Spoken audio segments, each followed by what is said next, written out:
chairperson@toolkit.com. Okay, thank you. And just on that, I want to note that we were having some technical issues. I think they have been resolved. Have they? Yeah, they're resolved. So no, that's fine. So moving on to declarations of members' interests. If there is any declarations of interest, could they be put in the chat box, please? And moving on then to chairperson's business. I have two issues for chairperson's business. One is from Philip, which we'll deal with now, and the second is from the Chief Executive, John Kelpie, which we will deal with at the end of this meeting and move into confidential. So I'll pass over to Philip first. Thank you. Yeah, thank you, Mayor.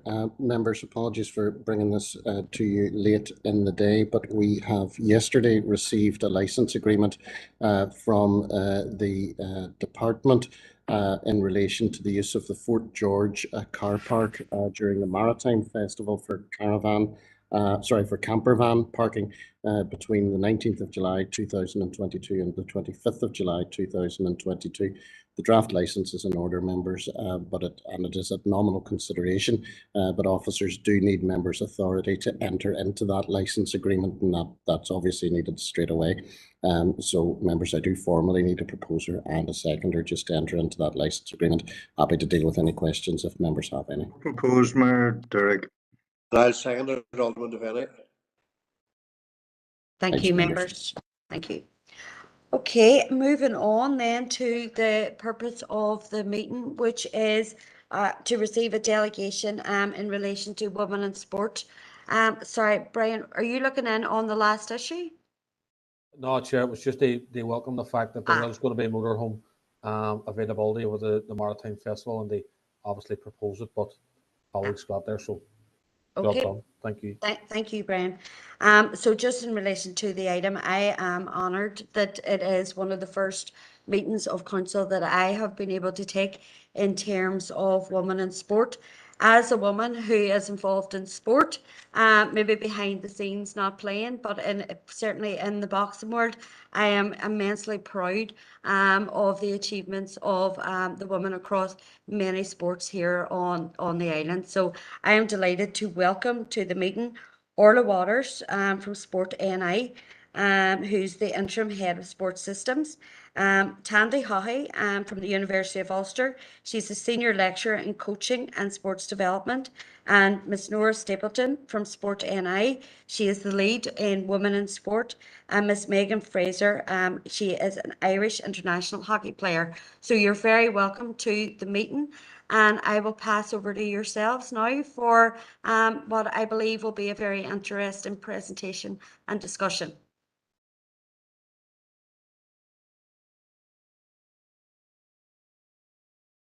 Thank you very much. Sandra, are you happy enough if I take it away here? Thank you. Right, give me 2 seconds to share. Okay.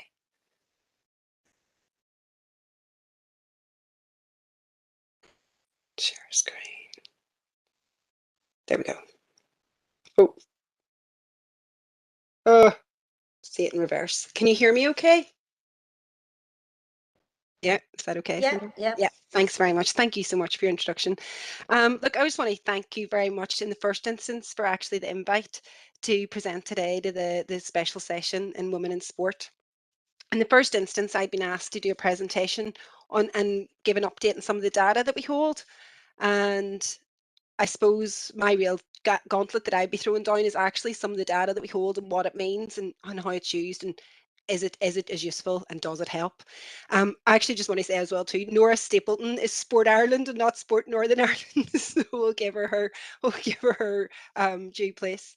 So I'm going to start off, and I want to go into hold on 1 second, into snow clearing. So I hear everybody sitting there going, why am I in this women in sport thing? And what in the world has snow clearing got to do with women in sport? And maybe some of you are aware of some of the statistics in and around this. A real feminist in the area, Caroline Criado-Preth, had highlighted this a while ago. And I just want to give you a bit of this context because it's going to take us through some of the data and what we talk about in sport. So I want you to all to think about what your data bias is and where it comes from.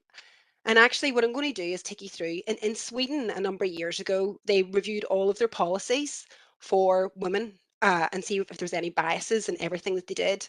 And actually, a few of the men threw down the gauntlet and went, actually, are you going to be able to find any sexism in snow clearing? Bet you can't. And this isn't a men bashing session, but actually it's highlighting the real challenges that can be found for women. And so what the feminists did is they went and they looked at how they clear roads in Sweden. And actually what they start off with, is, which makes sense, is motorways. They clear the motorways first, the big main roads, and then they clean the minor roads and then the pavements, which, yeah, that makes perfect sense. Then they went away and looked at it. And they went, you know what? Men are more likely to drive. And in a household with a car, men are more likely to dominate access to that car. And actually, men have more simple travel patterns in general. So often it's to work, home from work, to the gym, home from the gym, maybe two. So they've much more simple travel patterns. Women, well, actually, statistically, more women are more likely to be poorer. And actually, because a bit of this, men dominating the car, they have less access to the car. They also have more complex travel patterns, tend to use public transport more, and actually, they're more likely to be walking. They do a thing called trip chaining. We do a thing called trip chaining that I know there's men do it, but the majority of women are, where we're kind of, we don't go to work, we go to work via school, do the groceries on the way home, and actually women do 75% of the world's unpaid care, not just childcare, unpaid care. So actually, often a lot of the trips are not as straightforward and simple as what the men one were. So actually, if we start to think about it, if you drove a couple of miles slower through a motorway, it's quite easy. But actually, see, trying to push a pram along a pavement, it's a lot more difficult. So what they found in Sweden was they rejigged it, and they went, we'll clear the minor roads first and pavements, and then we'll do the motorways. And actually, as an unexpected consequence, over the winter, the admissions to A&E fell. The cost of healthcare had been 3 times that of winter maintenance. And actually, it was predominantly women that were affected by it because they were more likely to be, sorry, just see the message there. Women were likely to be pedestrians with more significant injuries. So actually, whenever we think about this, it was more than likely that it was a group of men that sat down at the outset and they didn't intentionally say, oh, how can we make sure women end up in A&E more over the winter? They actually sat down and looked at their travel patterns and reflected on what they were doing in snow clearing. So sexism was not deliberate. Well, I don't believe it was. Feminism can save you money. So actually the indirect consequences of looking at a bit of equality actually has impacts beyond where you see it. And actually what I think was really important in this is snow clearing of all things in Sweden reflected on what their bias could be. And that is the starting point for where we have to look. What is our inherent biases and what are the assumptions we make when we come to the table looking at women and underrepresentation? So we'll go into sport. So starting to frame up where the data bias in sport is, and I've spent my time in performance sport for quite a number of years. So if I look at the way UK sport, Sport Ireland, Sport Northern Ireland have looked in performance sport for a long time now, we kind of look at performance data. If you want to get funding, you have to deliver medals, you have to deliver qualifications, and actually, Councillor Duffy, you mentioned at the start, the boxers, incredibly successful. So actually, I took 2 of the major examples as in rowing and boxing. There where we have drawn quite a few medals across the years. And actually, look at 2008. 2008, there were no women at the Olympics. We didn't even have a chance. And that's not that long ago. In, in rowing at the same time, only 34% of the rowers at the Olympics were women. And actually, where we had our real success was lightweight rowing, and only 27% of the people at the Olympics at that time was women. So a lot of our funding over the last 4, 8, 12 years, what we do is we look, because the best predictor of future success is past success. So what we look at is statistics. But actually, the data we're looking at is already inherently biased. It was only in 2020, which Tokyo 2020 happened in 2021, which is only about 9 months ago, that actually there was any form of equality for women in sport. In the Olympics, it was 50-50.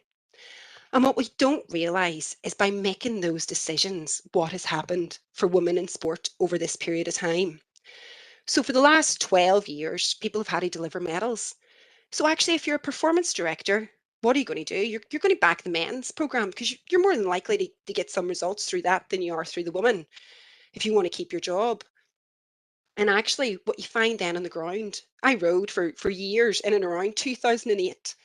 And actually, what we found was there was a clear pecking order. And you hear this is the voice of women throughout sport, whether it's on the pitch, in the gym, is that actually what you have is a pecking order. You had the men's heavyweight top, the men's lightweight second, maybe the women's heavyweight next, and the women's lightweight.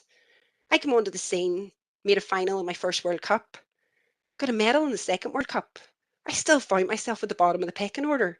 And for years, you always wonder, cheekers, why are women, why do we keep getting relegated down?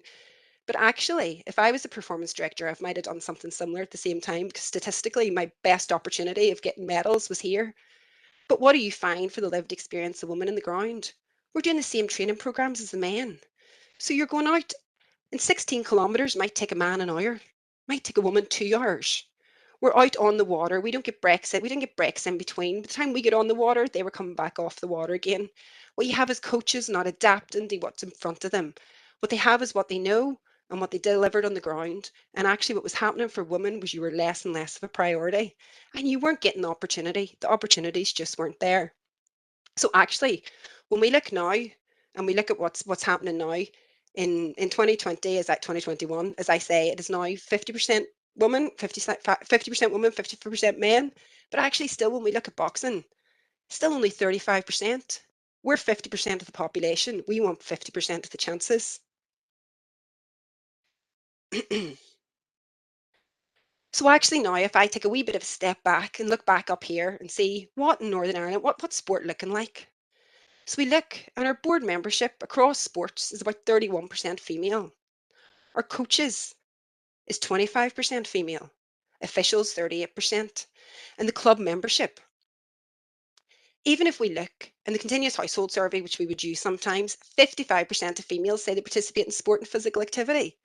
But back to our snow clearing model, when you look at the continuous household survey, sport is pool and snooker. Ballet, well, it's art. And you think, who wrote that in the first place? Pretty sure I probably would have put ballet in along with the sport and physical activity one. So actually what we have to realise is that the policymakers, the people at the start, the people on the boards, we need the female representation, because we need to, if we're going to try to work out how we're going to increase club membership, how we're going to increase participation, we need to be there at the table. And actually in the world, and statistically, if we use gender neutral words like user, participant, 80% of the time, people draw a man. Whenever you name a coach, they'll draw a man. They don't draw a female. 35% of all of our written media on the TV, all our news media, reporters, 35% is female. You can only imagine that that figure is lower for sport. So actually, whilst there's a drive to increase this, we have to realise that we are not being represented fairly. And maybe this is getting reflected on the pitch and on the board. So I just realised after I did this, maybe the top 12 sports in this context is looking at data, and it kind of looked pre-pandemic because our membership figures have been a wee bit array over the last 2 years.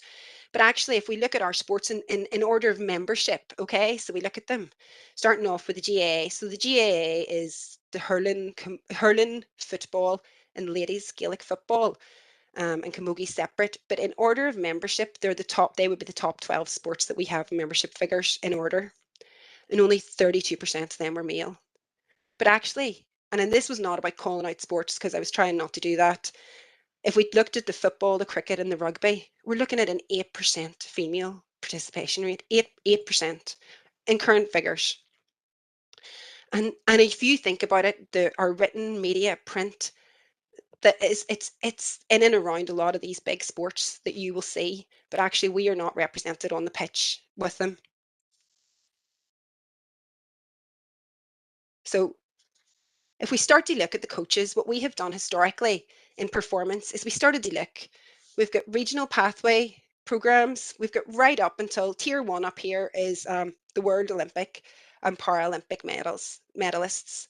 So we tier our athletes. When we start to get into performance, we start to tier the athletes. And this is a bit of a complex diagram, but if we look at tier 7 down to the bottom, so these are athletes that are maybe just starting to get on national programs. And if we look at the number of women that are coaching in this from here in the north, we're looking at maybe 36%. So 36% of the coaches engaging in performance are women. But actually, when we look right up to tier 2 and tier 1, tier 2 are these people that we're looking at maybe potentially getting to the Olympics, Paralympics, top 8s, and tier 1 are those that are looking at medals, 10% female. I could guess when this was done just over a year ago that was Arlene Boyles and the women's hockey team, because they had historically, we're talking about one person. You can't name a full-time permanent performance director in Ireland. Whenever I looked at the banishers, the managers for the camogie in Ulster, I looked across all the counties. I could find one woman leading out these women's teams. In the Premiership teams, the women's Premiership teams, of the 7 Premiership teams, I could find one woman, Gail Redmond, setting the way with women. We are not represented at that top tier. Can't even be seen. We have some women leading it. So jobs to the girls, whenever we're saying, you know what, we want to be the performance directors, we want to sit on boards, and actually we want to coach. So I thought this was interesting, one of the UK sport reports on women in coaching.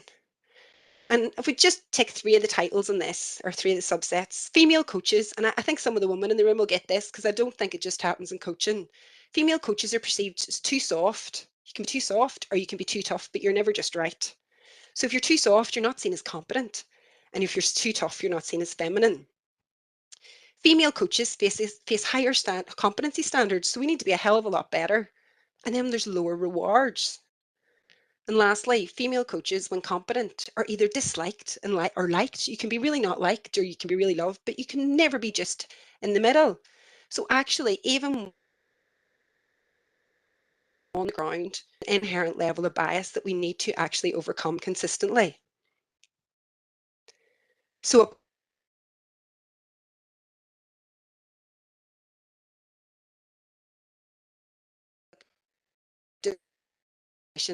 wasn't intentional in the first place. Nobody set out to make sure women weren't represented. But what is the data that we have used that has resulted in us? Every time we look at something, we look at the motorways and we don't look at the footpaths. What is it when we set up programs or we deliver things that we're looking at that goes, we're just recruiting more of the same rather than looking at those that aren't represented? So actually, I suppose some of our lessons learned is when you just target medals, we're predominantly skewed the system because it's that.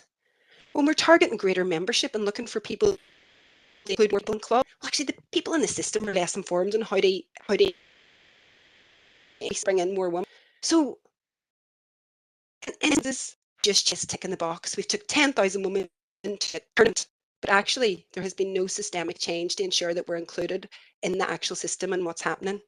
We want to be engaged. We want to be on the board. We want to be the coaches. So then I kind of want to go on to the universal meal. So with the universal meal, I mean, when you look up the Science Swifts, that's the men. It's the Science Swift ladies that you have to look up. When we look up Derry City Football Club, that's the men, of course. The Derry City Women's Football Club is separate. The Derry Minor Football, of course, that's the boys. Derry Minor Football ladies, we have to look up. The universal is the male. Northern Ireland Football Squad, it's the men, of course. Northern Ireland Women's Football Squad. To the degree that whenever you try to find out the camogie county coaches, you're getting the hurling coaches instead. It's actually inherently in our system that when we look at something, it's a universal is male. So what does a universal male mean? So I think actually in some instances it's twice as hard to buy tickets, it's twice as hard to find out when the matches are on, and it's twice as hard to find the manager of the teams. But gender blindness, we talk about gender in loads of different contexts in a minute, but actually gender blindness in a world designed for men. So I suppose some of you will see this because you all have a phone. But the average smartphone is 5.5 inches long. It's too big for most women's hands and it doesn't fit in our pockets. It's designed for universal men. So actually, it's not just sport that doesn't have this information. Car testing, most of the testing's done in men, maybe some women, no pregnant woman. You know, the data is not there. The health industry, loads of different areas. 7 of 9 drugs that were withdrawn were because of adverse side effects in women. I mean, it is everywhere. So it's not just sport. So what is one size fits all? I kind of took it from the rowing perspective and looked. So actually, if you go into sports clubs, rowing clubs across Ireland, unless you're female only, what you'll find is 90% of the boats will be designed for everybody. So what does that mean? Size 10 feet. Now, I don't know how many women are in this room, but size 10 feet are massive and really uncomfortably rowing if you're size 4, 5 or 6. And actually, I suppose some of the men might appreciate that that's like size 16, size 17. Not only that, the feet are big. The boats are set up so they sit out of the water because the men will be bigger and heavier. So actually you're in a boat that sits up high, the feet are too big, and actually the oar handle is quite wide. A wide oar handle means that you get loads of blisters and kind of tendinitis, so it's really sore. So actually, to me, we have to look at back to what is our snow clearing policy? What is the roads? We can run programs, we get everybody at the boat club, we can get them out in the river, but actually fundamental, because we're looking at things as a universal male, we're not realizing that actually our barriers for women are there. And until you look at the lived experience, you need to overcome those. And back to where I started with training programs that are designed for men that are just implemented in women. If we don't look at things like menstrual cycles, then a menopause, you're not taking on board what is actually happening on the ground. We're just increasing injury rates. We're not growing strength and muscle mass because opportunities with hormone rebalance. And these are real conversations that we have to have. We shouldn't have any white shorts anywhere. So the universal male. So part of what I had to do was look at what the answer would be. And to me, the answer will be really complex. What I'd love everybody in this room today to stop and think about what your inherent bias is. What is the bias that you're carrying around?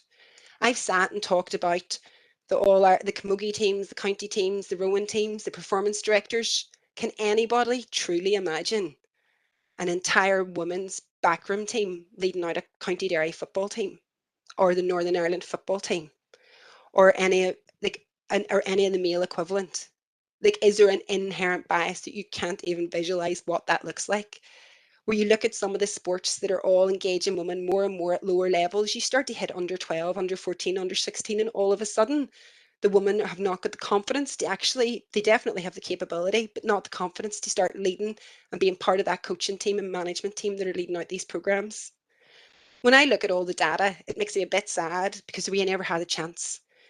Derry City Women's Football Club celebrated its 30-year anniversary. It was 1991, the IRFU set up their women's rugby team. They are embryonic in their formation. I never kicked a ball in 20 years at school. But I would hate any data to say now that women aren't interested in football because we go to the gym more. We go to the gym more because we've never had the opportunity to try it. So look at the gaps now and look at a generational change. All those opportunities in sports where we're underrepresented, we just want a fair chance. Drive equality through opportunities. So we have to look at different levels. People like Nora Stapleton is doing fantastic work looking at opportunities and programs that can happen for girls and women. But when we're doing them, we need to be aware of what the habits are. What are the habits of the women that are involved? It's not going to be a one size fits all. Back to the don't accept mediocrity. I'm not here as head of the sports system in Sport Northern Ireland to look at how I can tick boxes and accept mediocrity and just have things done. I want women to be on the boards, on the pitch, and on the sideline. I want us to be the performance directors and CEOs. Women won't have the same experience. They've never had it. So if we go out to recruit using the same, we've said we haven't had the chance to be at the Olympics. We haven't had the chance to move through some of the coaching programs. How can we change what we're looking for? Because we definitely do have the capability. So Title IX, I'll do a wee short one on this. Title IX was randomly an education policy brought in the US. So 50% of all funding had to go into education, had to go into women and men, which is fine. But actually, a bit like the snow clearing, the indirect consequence was at university level, at varsity level, and anybody that knows American collegiate sport will know it's incredibly competitive, was that 50% of all funding had to go in to men's sport, women's sport. So whilst they put in 50 million into the men's basketball or men's football, 50 million had to go into the women's team, women's sport. So what you found was 18 of the 19 women that won the World Cup for America, the Women's Soccer World Cup for America, had all been through the collegiate system. It created this great equality and opportunity for women in sport. Having taken part in it in the US and been part of the varsity system, the Blue Ribbon event, the final race of the day was the women's race. Everything, the women had such a great opportunity to be the best that they could be. So I suppose the question is, what's Derry and Strabon's Title IX? What is it that can be done that can change the face of sport for women in Derry and Strabane over the next generation. So moving forward, I would like to really welcome the Women in Sport strategy and the opportunity to engage in it. I think it's absolutely fantastic and groundbreaking. And as with anything in the Northwest, Derry and Strabane can lead the way. And actually what you want to see is all our local authorities following. What I want to see is the Sion and Derry City girls fighting it out for top of the Premiership consistently year after year. And Derry City women, or County Derry women, been in the All Ulster finals year after year after year because we have taken the gauntlet and we've changed the system. Sport already is beginning to drive this equality. You look at the like Angela Platt in IFA, Eliza Downey in Ulster Rugby. These people are changing policies and changing what's happening on the ground. And the Sport NI programmes that we want to deliver under our current corporate plan are there to address the gaps. I see everything that we've talked about before as an opportunity. What we want to do is throw down the gauntlet for sports and sporting organisations and local authorities to plug this gap, and it's fantastic to be part of this. I think we need to recognise that one size won't fit all. What might suit the Culmore Road maybe won't suit Perhane. What might suit top of the hill maybe won't suit the bog. So actually what we want to look at is all the different needs in the different areas and be prepared to fail. Some of this is going to work. We don't have to get everything right now because it hasn't been right for quite a long time. So I just think that this is a fantastic opportunity. I want to take this time to thank you for inviting me to this, and I'll hand it back over to yourself, Sandra. Thank you. Orla, thank you. That was really informative. And of course, apologies to Nora, Sport Ireland, of course. So apologies for sorry. that. No, but that was fantastic. Orla, I think we have a short video now to show before we move on to Tandy.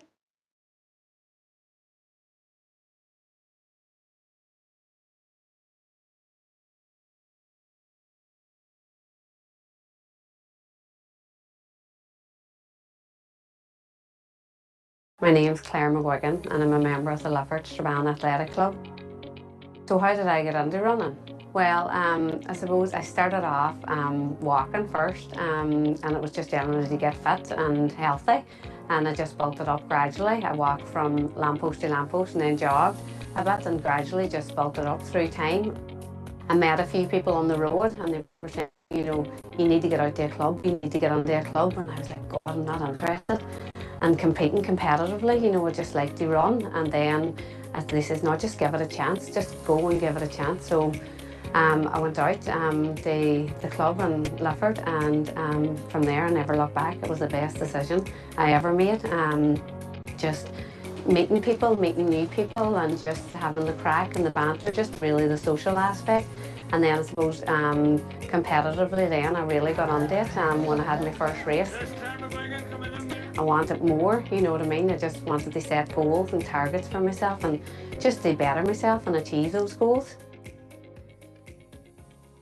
My name's Judith, and my name's Chloe, and we're para-triathletes representing Northern Ireland in the Commonwealth Games this summer.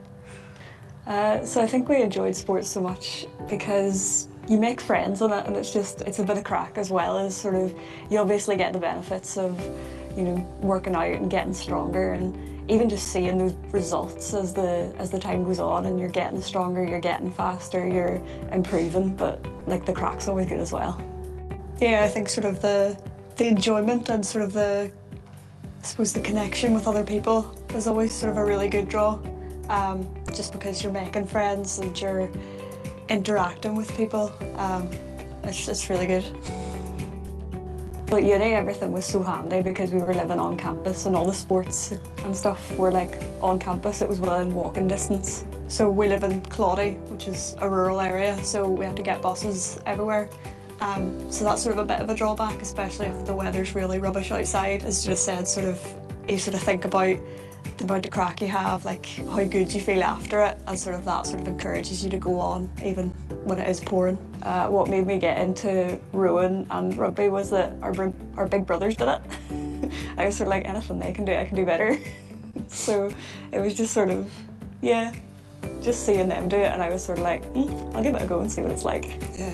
Like in terms of sort of female role models, especially for rowing and rugby, you don't really hear an awful lot about sort of female athletes, which is why it was probably our older brothers that encouraged us and sort of made us go for it. We're always here at the Foyle Arena if you're thinking of getting into sport. My name is Rosie O'Brien. I work for Derry City and Strabane District Council. My role is the Exercise Referral Coordinator. I'm based here at the Foyle Arena. I suppose in terms of my role, I do various programmes for people that's been referred by their medical practitioner.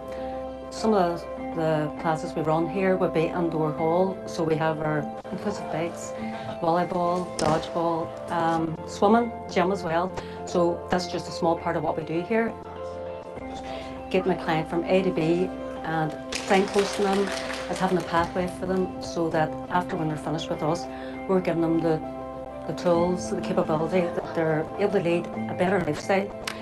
And I think in terms of a better lifestyle, it kind of cascades down through the family. So if, for example, parents are doing it, it's going down through the children. Physical activity, it says what it is in the tin. It's the best medication that you can get.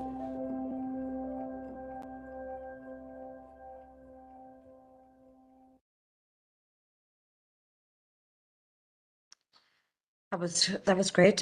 Apologies, we seem to be having a wee bit of technical issues here in the Guildhall, but I'll pass on to Tandy Haughey now for your presentation, Tandy. Thank you. Thank you very much, and it's probably quite nice for me to go after Orla and seeing that particular video, because what I'm going to be addressing sort of is more of the participation aspect on to some of the pieces of work that I have done along with Sport Northern Ireland, and indeed with Angela in regards to her particular role as the Female Sports Forum, actually the chairperson of that. So when Ryan approached me in relation to doing sort of the presentation for you today, I sort of looked at it in three sort of areas, key areas. You know, going back and having that look of what sport and physical activity is, that great debate about the importance of having an understanding of what those two terms actually mean. And giving a wee bit of a highlight about a participation survey that was done through Sport Northern Ireland in association with the Female Sports Forum.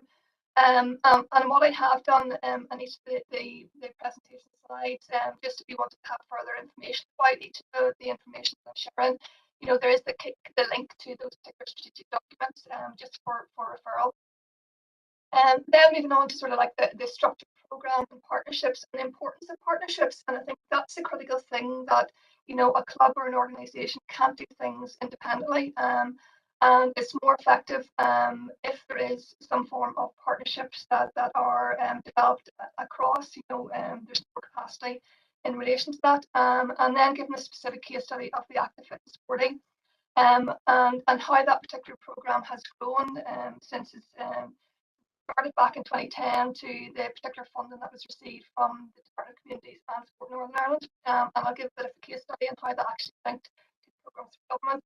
And finally, Linda Hegarty from the Northwest Regional College unfortunately can't make it today. And so I'll highlight just in terms of the specific courses that are on offer in regards to students from the area going on to do courses within the education setting.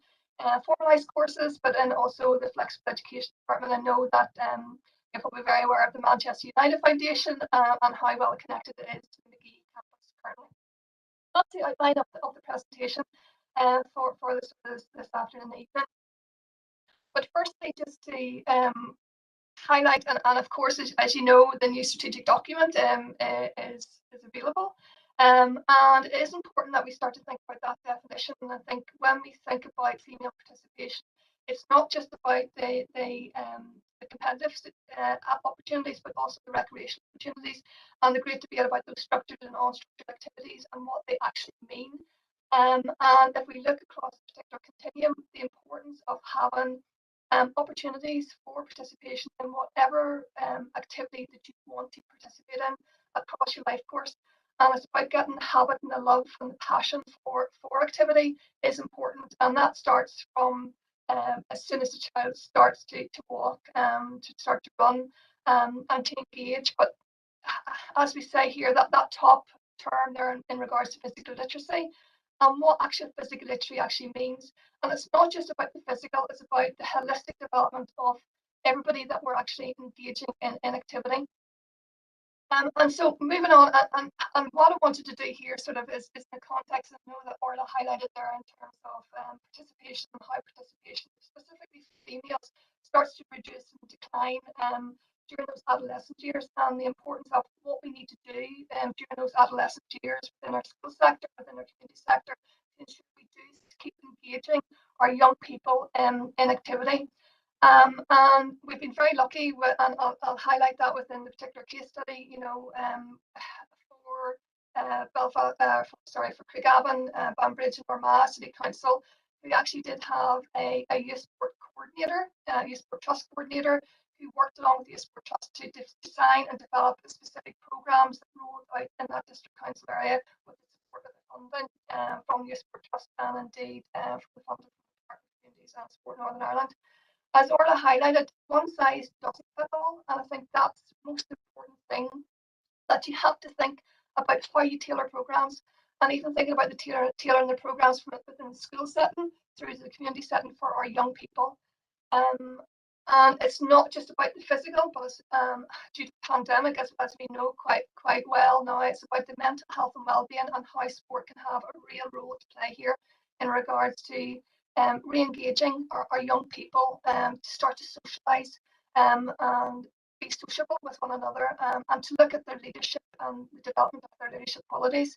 And I'll highlight that whenever I go through the particular case study.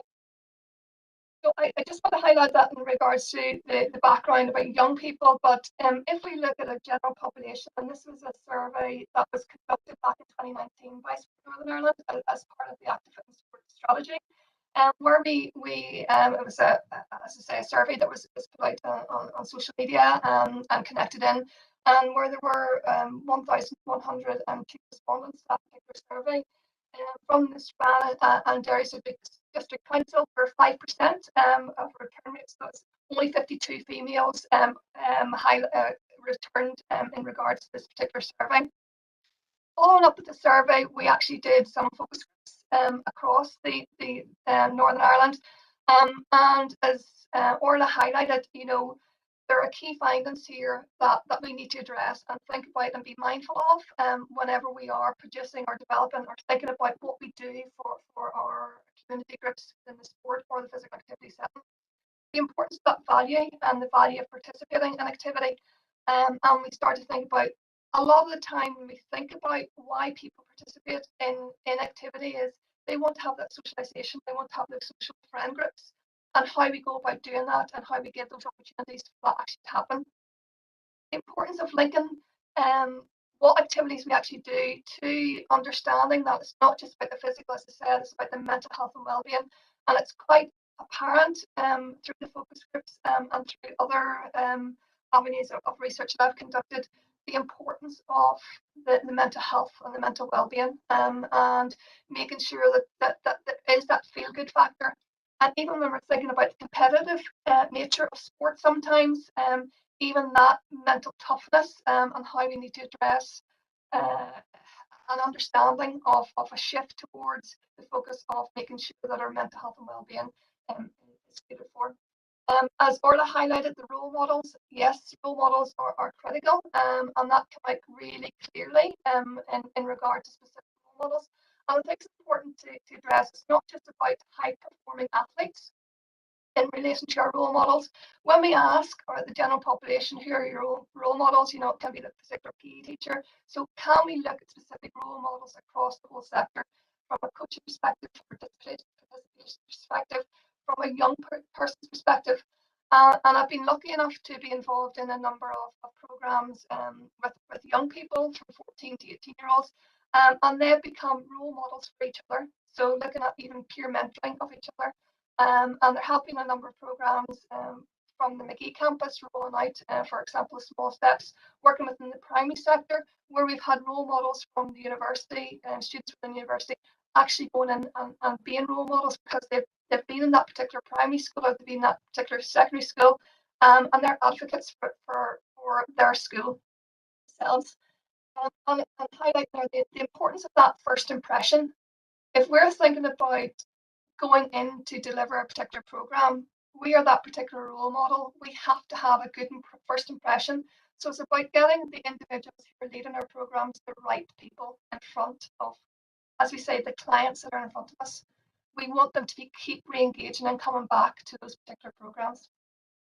And of course, we have got barriers to female participation, just as we have for male participation. But for female participation, and Orla highlighted that quite clearly in regards to the lack of confidence, we have got that delivered in the rural setting in regards to disability, and that came out quite nicely there in regards to that particular video. The woman's role in society, how do we change that particular role? What do we need to consider? And again, I'll give a couple of examples in the particular case study, how that has been catered for in regards to the role of the female in society and how you can adapt and change and making those particular programs fit for purpose. And then the final thing that there in terms of increasing female participation, and the bit down there in terms of culture. What do we actually mean about culture, and the deep dive of what culture actually means, the culture for the sport, and taking away that there shouldn't be that cultural divide between females and males participating across different types of activities. So that leads on to sort of what needs to happen, or should I say what has happened previously. I think what has happened previously with the context, with the development of the female sports forum, with the strategic context, and with funding that has been received, there has been really good pockets of activity. And from the Female Sports Forum on the strategic document, which was developed in 2015, the aim of that particular strategic document was to raise the profile of females in sport and create better opportunity sporting experiences. And if you've got organisations, and for example, the WISP organisation, which is around the Belfast area, they have an organisation led by females who are very productive in what they do. They have an understanding of what is a need within that particular community, and they develop programmes for that community in an effective way. The vision of the Female Sports Forum at that point in time was to make sure that every female had an opportunity to participate in whatever they wanted to do. And as Orla has highlighted in regards to coaching, leading, officiating, that's a critical thing. Opportunities made available. And I know Nora and myself are involved in the GA study in regards to development of women coaches or female coaches. So it's having an understanding of what is actually happening on the ground and making interventions that are fit for purpose. So this is the sort of the active fit and sporty and what it actually focuses on. That every woman and girl should be active, fit and sporty. I think we need to have an understanding. What do we actually mean by that? There was a specific launch and a pledge back in 2015. And again, if you haven't seen the Female Sports Forum, the specific strategic document, the link to that was the 5 national governing bodies, rugby, football, ladies, Gaelic, camogie, and hockey, along with ourselves at the University, Sport Northern Ireland, and the Northern Ireland Sports Forum, looked to develop that particular strategic document. This is a long time coming. I was first asked to do a consultation across Northern Ireland back in 2010. It took 2015 for us really to look and say this is a specific strategic document. And this was a specific pledge to look at the media, leadership, role models, and of course that research and evaluation. You need to make sure you are researching and evaluating exactly what you are doing. Are you putting the specific money in, and what's the return on that specific money that may be invested? And I think at that particular point, this all stemmed from a conversation that Angela Platt had along with Sarah Booth. Of course, as we know, is a high flyer in UEFA. So they went to university together. They had a passion for female sport, and they started to bring other people, like-minded people, together to try and see where we can move to next. On the back of that, the 2015 specific strategic document and the pledge, funding then came from the Department of Communities and Sport Northern Ireland to look at what can we do, how can we meet these 4 pillars. And so funding was awarded between 2016 to 2019. So apologies about the typo at the bottom there, it's 2018 to 2019. So over a 3-year period, there was a considerable amount of money put in to look at what we could do from a Northern Ireland context to meet the needs across all of our community sectors, from school all the way through to older adults. And this was sort of the project plan in sport, women and girls. And you can see at the bottom here, the enabling investment was for related to Disability Sport Northern Ireland, WISPA, Northern Ireland Sports Forum, linked to the Female Sports Forum, Youth Sport Trust, which was then connected to Banbridge, Craigavon and Antrim, and then Lisburn and Castlereagh, ourselves at the university, and then Sported, who had a wider context. And the specific outcomes there, of course, were linked back to the aims and the visions of the Female Sports Forum strategic document. And what actually happened during those particular years were the funders, as I say, there, Sport Northern Ireland Community, Department of Communities, there were specific roles. So there were leadership programs developed and rolled out by the Youth Sport Trust for our school sector. And then Sported looked at leadership programs and they led on the Engager project, which is now being taken and ran out from the UK, but it's developed actually from Northern Ireland Sported. In terms of participation, Disability Sport Northern Ireland, WISPA, they looked at participation programs, and ourselves at the university and the Female Sports Forum looked across both participation and leadership programs. And of course, in the first 2 years of the programme, we looked and it was just really evaluations and monitoring exactly what was happening. But in the last year, that 2018-2019, we felt it was important that we looked deeper in regards to what was actually happening. And we conducted some academic pieces of research in regards to the programme across all of the 6 organisations. And how we looked at that, the 2018-2019, and this plays into sort of that particular case, and having an understanding about why we develop interventions and how we look at some theory and how we put it into practice, but also how practice can really inform the theory that we're actually doing as well. And we looked at the policy directive and specifically those programmes for government. And at that point, 12 outcomes programs for government, and the Active Fitness 40 actually was written into those particular action points. And there are 3 key outcomes in regards to those programs for government. If we look here, outcome 5 was the active lifestyle, and how we can look across the active lifestyle for those of all abilities. Outcome 8, thinking about that confidence. How can we develop the confidence and capacity of our community sector? How can we ensure that we have a better, more active lifestyle and a quality of experience and quality of opportunities? And thinking about that self-efficacy and by enhancing social development, how can we develop our female leaders or even our males who may be leading, giving opportunities for females to become the active leaders. And then finally, the outcome 9 there, which was about confidence, capacity, capability amongst target groups.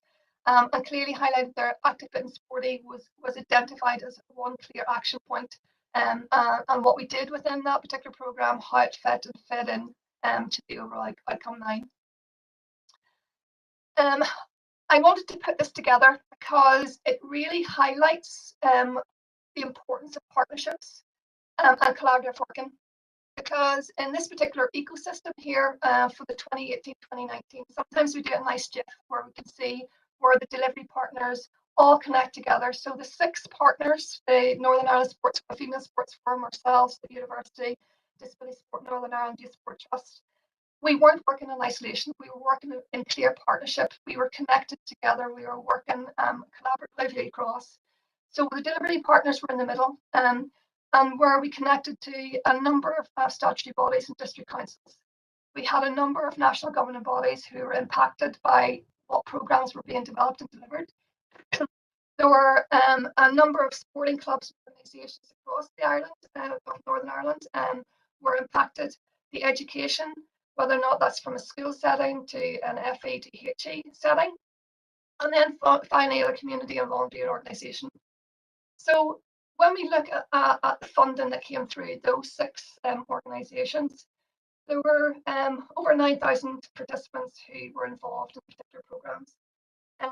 We developed 156 role models that were identified from a school setting to a community setting. 36% of girls aged 14 to 25 were part of that 9,000 participants. And if we are looking at, we had an opportunity to think about leadership opportunity and leadership training that was very tailored for the need of the group that we were working with across the number of different sectors we were involved in. So if we look sort of more of that programme output, there were over 2,000, there were nearly 3,000 learning opportunities. So within that particular year, over 3,000 opportunities within this particular programme for learning to happen. We had 10 very active leadership programmes, and where we can see those students who were involved in those particular leadership programme now actively working in different types of sectors. So we can actually map those individuals on what they're actually doing now and how they are becoming clear role models for our younger population as well. So that's just general the programme outputs. And then if we look sort of at from the research perspective, and I think it's important that we start to look at that particular research, what we did, and this was quite complex because we had community organisations who, an older generation, who may not have wanted to do things online. So we had hard-based copies, questionnaires, but then we also had, surveys and phones and tablets. So we tried to get a large reach for all the population that were involved. So we did a pre and post survey, and then we also engaged with a number of participant focus groups across each of the particular programme levels.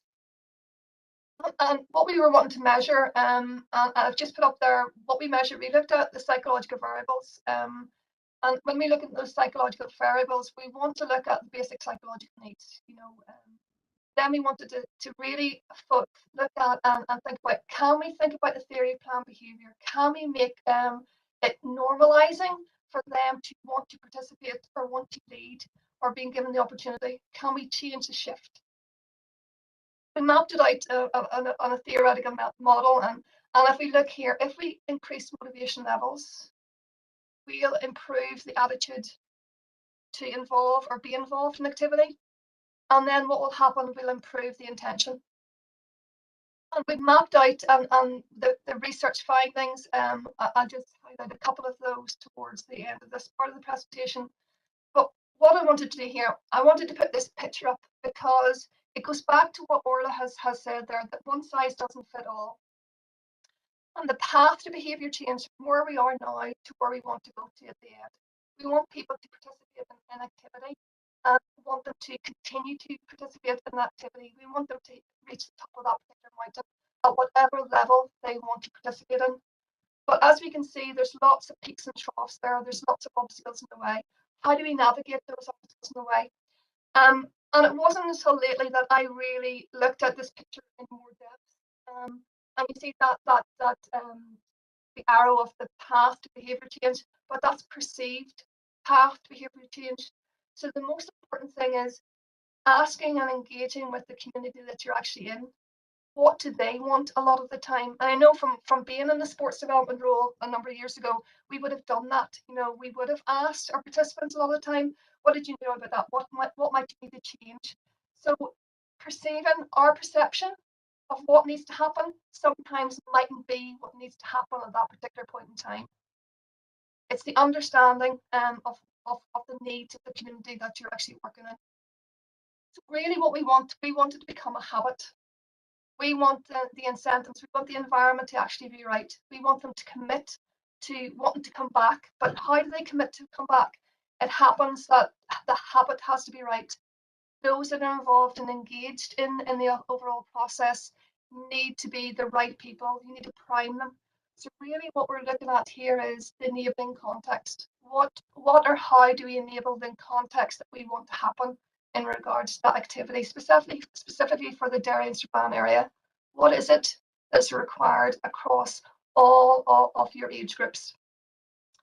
And the findings and the key findings that we find, and this is just, we do have the correlations in regards to the positive and negative relationships between the motivation. It's clear if you're motivated to participate in activity, you'll keep coming back. But it all comes down to the key messages here of the importance of the person who's leading it, the instructor, that person who knows what the need of the individual is. Can they give the self-determination across? Can they give the autonomy of the learner? Do they understand what the learner is? And we talk about that learner, that client, that participant, in whatever realm they're in. Understanding the communities and what you're really doing, and what we find with a lot of the programs were they were actually a smaller community of practice within themselves. They helped and supported each other. They would ring each other and say, come into this particular program. And the leaders knew exactly what needed to happen at what particular time. And within that community, for example, we had a mother and toddler group. And some of those mothers were going through quite a struggle. And they found that this was an opportunity, not just even just to participate in the activity, but an opportunity to talk to one another. So that's where it leads on to that well-being aspect of it. So it's not just about the physical, but it's about the mental and the opportunity for that recreational activity and not just for the competitive. So Orla was highlighting, you know, the high performing athletes and a lot of the funding in regards to that. We're looking here from a community perspective and the importance of understanding our community and the needs of that community. Just to summarize, you know, some of the key words from our participation groups, to say these are lovely words to start to look at and highlight. You know, it was new, it was fun, it was challenging. They are participating in activity, but they want to be challenged, but they want to have fun, and they want to have new things. It was convenient, motivating, and refreshing. I think that's the important thing as well in terms of convenience. You know, the timing of activities is important. You know, when do those activities actually happen? And do we understand when the prime time for individuals to participate in whatever activity you put on? It was enjoyable, inclusive, and lighthearted. And I think that inclusivity, that is a critical thing. How can we make things inclusive for our diversity across our community that we have? What do we need to do? And then from a leadership perspective, I think this is an important thing about when we develop leadership programs. What our intention in developing those leadership programs are very different from what the learner wants from that in terms of their leadership. And so I've highlighted a couple of these here because one of the females who was on this leadership program, what she really wanted to know more about is how to serve others better as a leader and to learn systems and processes to help with running a sports club. That's what she wanted to get. But whenever she actually came to the leadership program, she learned so much more. So it's how we packages it is important. And I think this is one that I have always taken away with me. Lean into the rumbles and just listen. So a lot of the time, whenever we're thinking about a female leader, and know that I've been in those situations as well, where sometimes it becomes a wee bit agitated and there's a wee bit of negotiation needing to happen, you know, and you might get a wee bit aggravated by some of things that are coming back to you. Can you actually lean into that? Can you listen? Can you understand? And can you then think about your own values and your own personality and try and turn it and be silent at that particular point in time and listen, understand, and then adapt. And I think this individual really learned that she was becoming an active mentor. She was empowering because we're thinking about that peer mentorship. That's where we're building our self-confidence and self-esteem because they are our leaders of future. And this was a person who actually was a leader in a high in a community group that did lots of fantastic work, but she still had that self-confidence issues for herself. And through the conversations that happened, I think that's the important thing, that self-reflection, the conversations that happen during those particular leadership programs and the direction it goes, it comes back to how we change the behaviour, how we think about those psychological needs and adapt and look at what we have in front of us in terms of the context and adapt and change. That was what was important in this particular leadership program. And then just a couple of other key points there in terms of improving that confidence. And then they were given specific tools they could cope or help to cater for what they were coming up against. And a lot of the time that wasn't what the person delivering the program highlighted. It was actually the learning from each other. I think that's a critical thing. If you've got like-minded people in the room, they'll learn more effectively from each other rather than having somebody at the top of the room dictating to them all the time. So that was a whistle-stop tour of the case study, and I know that, that whenever Ryan had chatted to myself and also to Linda, it was sort of like, what programs do we have on offer from a sporting context, from the university, and then also from the Northwest Regional College. And I just put it on sort of on the map here, just to say that Ulster University now are a multi-campus. We do deliver on the Belfast, Coleraine, and the Derry and McGee campus. We are going through a wee bit of revalidation of flux at the moment. So our programs may not look like that following on from a revalidation, but we do have a number of opportunities for students to engage. And our new programs we have in terms of outdoor education and nutrition on the Coleraine campus. And I think the importance of that outdoor education is that green space. And if you're thinking from the Derry and Strabane District Council itself, how you use those outdoor spaces in an effective way, because there's lots of learning that can happen from outdoor space as well, is important. And then from the Northwest Regional College, in regards to those students who may take a different route in regards to mapping their way into university, or indeed, you know, they want to develop that maybe school's not for them. So there are a number of programs in the Northwest Regional College as well for those particular students, looking at sport, looking at development and leadership roles and activity itself. And again, I've just highlighted down there, you know, the links to the School of Sport, Ulster University webpage, and then also to the Regional College. But it's not just about those academic type of courses or programs. It's about the flexible education that we have within the university in regards to the flex ed department. And as highlighted there, you know, we do have opportunities for our students as peer mentors going into the primary sector, post-primary, for schools outreach, tutoring in schools, about community engagement. I think that's a critical thing, you know, for yourselves as Derry and Strabane. If you're wanting to do even market research, the students are there to help and assist with that through the science shop. And then, of course, from the leisure community and other services that you have within the council, about that professional and continuing education, you know, for your members of staff, you know, there's those opportunities there.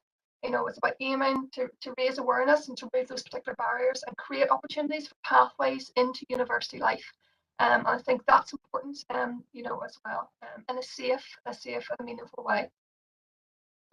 Final thing that I have here is, when we think about sports graduates, you know, a lot of the time when our students come in to us, they go, what do I want to do whenever I finish my degree? And a lot of them would all say, yeah, I want to do teaching. But just to highlight there that there's so much more opportunity for students and also for staff who may want to develop themselves in a further remit. You know, we've got master's programs, you know, and that's an opportunity for you to have a look at that career and sport website as well. So that was a whistle-stop tour in regards to what is happening through Active Fit and Sporty, through the Female Sports Forum, and then back into sort of the university.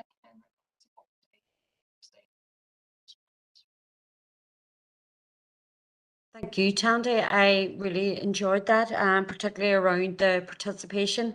I think as we're all coming out of COVID and clubs are trying to increase their participation again, and particularly to get females back into clubs, I think I certainly took lots of notes there, so I appreciated that. I think we have another video now before we move on to Nora. Thank you.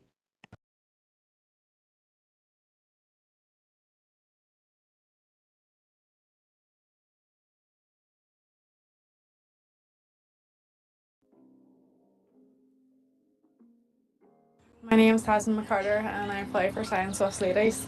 I got involved in football through the Institute Ladies, and then when they folded went to YM, and then ended up here in 2013. So it's been a long time, kind of coming through all the years. We didn't have, back then there wasn't a whole lot of competitiveness kind of in it as much as it would be now, and like the women's football's kind of going up through the ranks. There's so much development squads, especially here with such a good youth setup. and everybody kind of coming up through as well. It's brilliant, like to see. When I started to play football, women's football really wasn't as big as it is now. At my young kind of age, I was more out playing in the streets, kicking a ball, playing curvy. You didn't necessarily watch TV as much. Unlike now, it has kind of taken over, especially the women's sport over the last couple of years. It's been massive, so it has.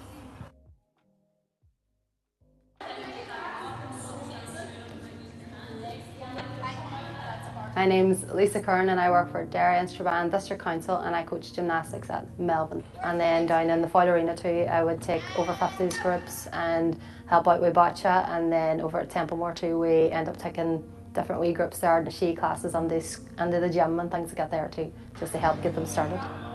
We represented Ireland and England with gymnastics, and that would be representing St Colum's Park when it was at the time. And then with aerobics, was part of the Northern Ireland team, and then now with CrossFit I was 52nd in the world in the competition last year. I started on the sport after, so years ago I would have competed and then started back on the sport after having my 3 boys and got on it for the mental health side, because it just gave me a wee bit of an hour for me just to get stuck in, and then from there I found out that I'd found a sport that I was good at and was able to get on and just get moving, and the more I moved the kind of better you got, and then the more you wanted to get on, so it was all good fun. Still good fun now. We're all going to do our rules today then?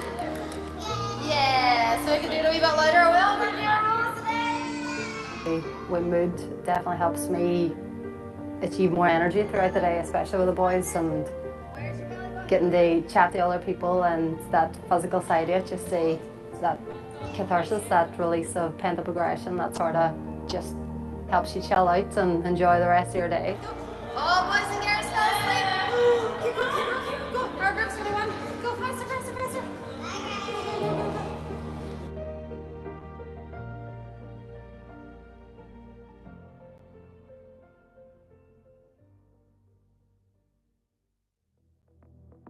My name's Riley Neeson and I play with Strabane Solutions GAA. The thing that I probably most enjoy about sport is probably being with my friends and playing football with my friends. Obviously I enjoy the competition and I enjoy playing football itself, but that's probably the main thing. Like, you'd be lost in the winter without it. Like, it's just great to get out and socialise with people, and even coaching as well. You just get down here and you just chat to people, and it just makes you a lot better. Like, well, obviously I like getting out and socialising with people, and I feel like that's really good for your mental health and your physical health as well.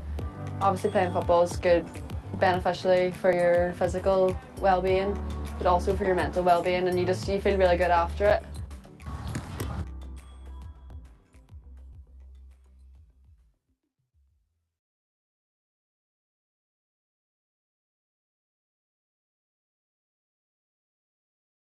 I think those videos are fantastic, I have to say, and probably should be shared on social media as well.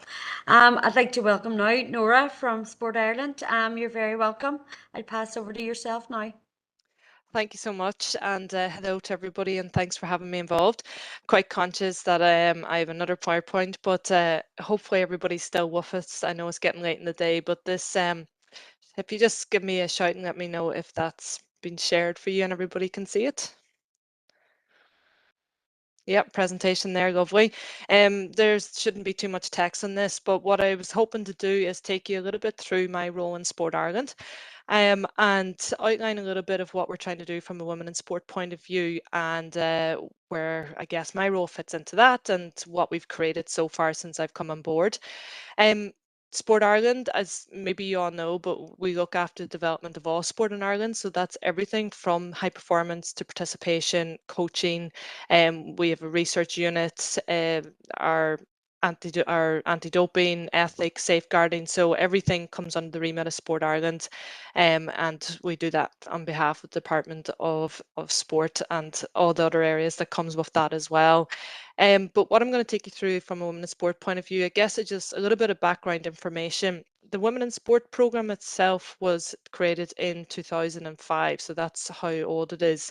And it came about through research done by the ESRI, who looked at participation rates for just participation in general and found that there is a massive gap in the rates of participation between males and females, hence why then they put in a particular funding stream for women in sport back then.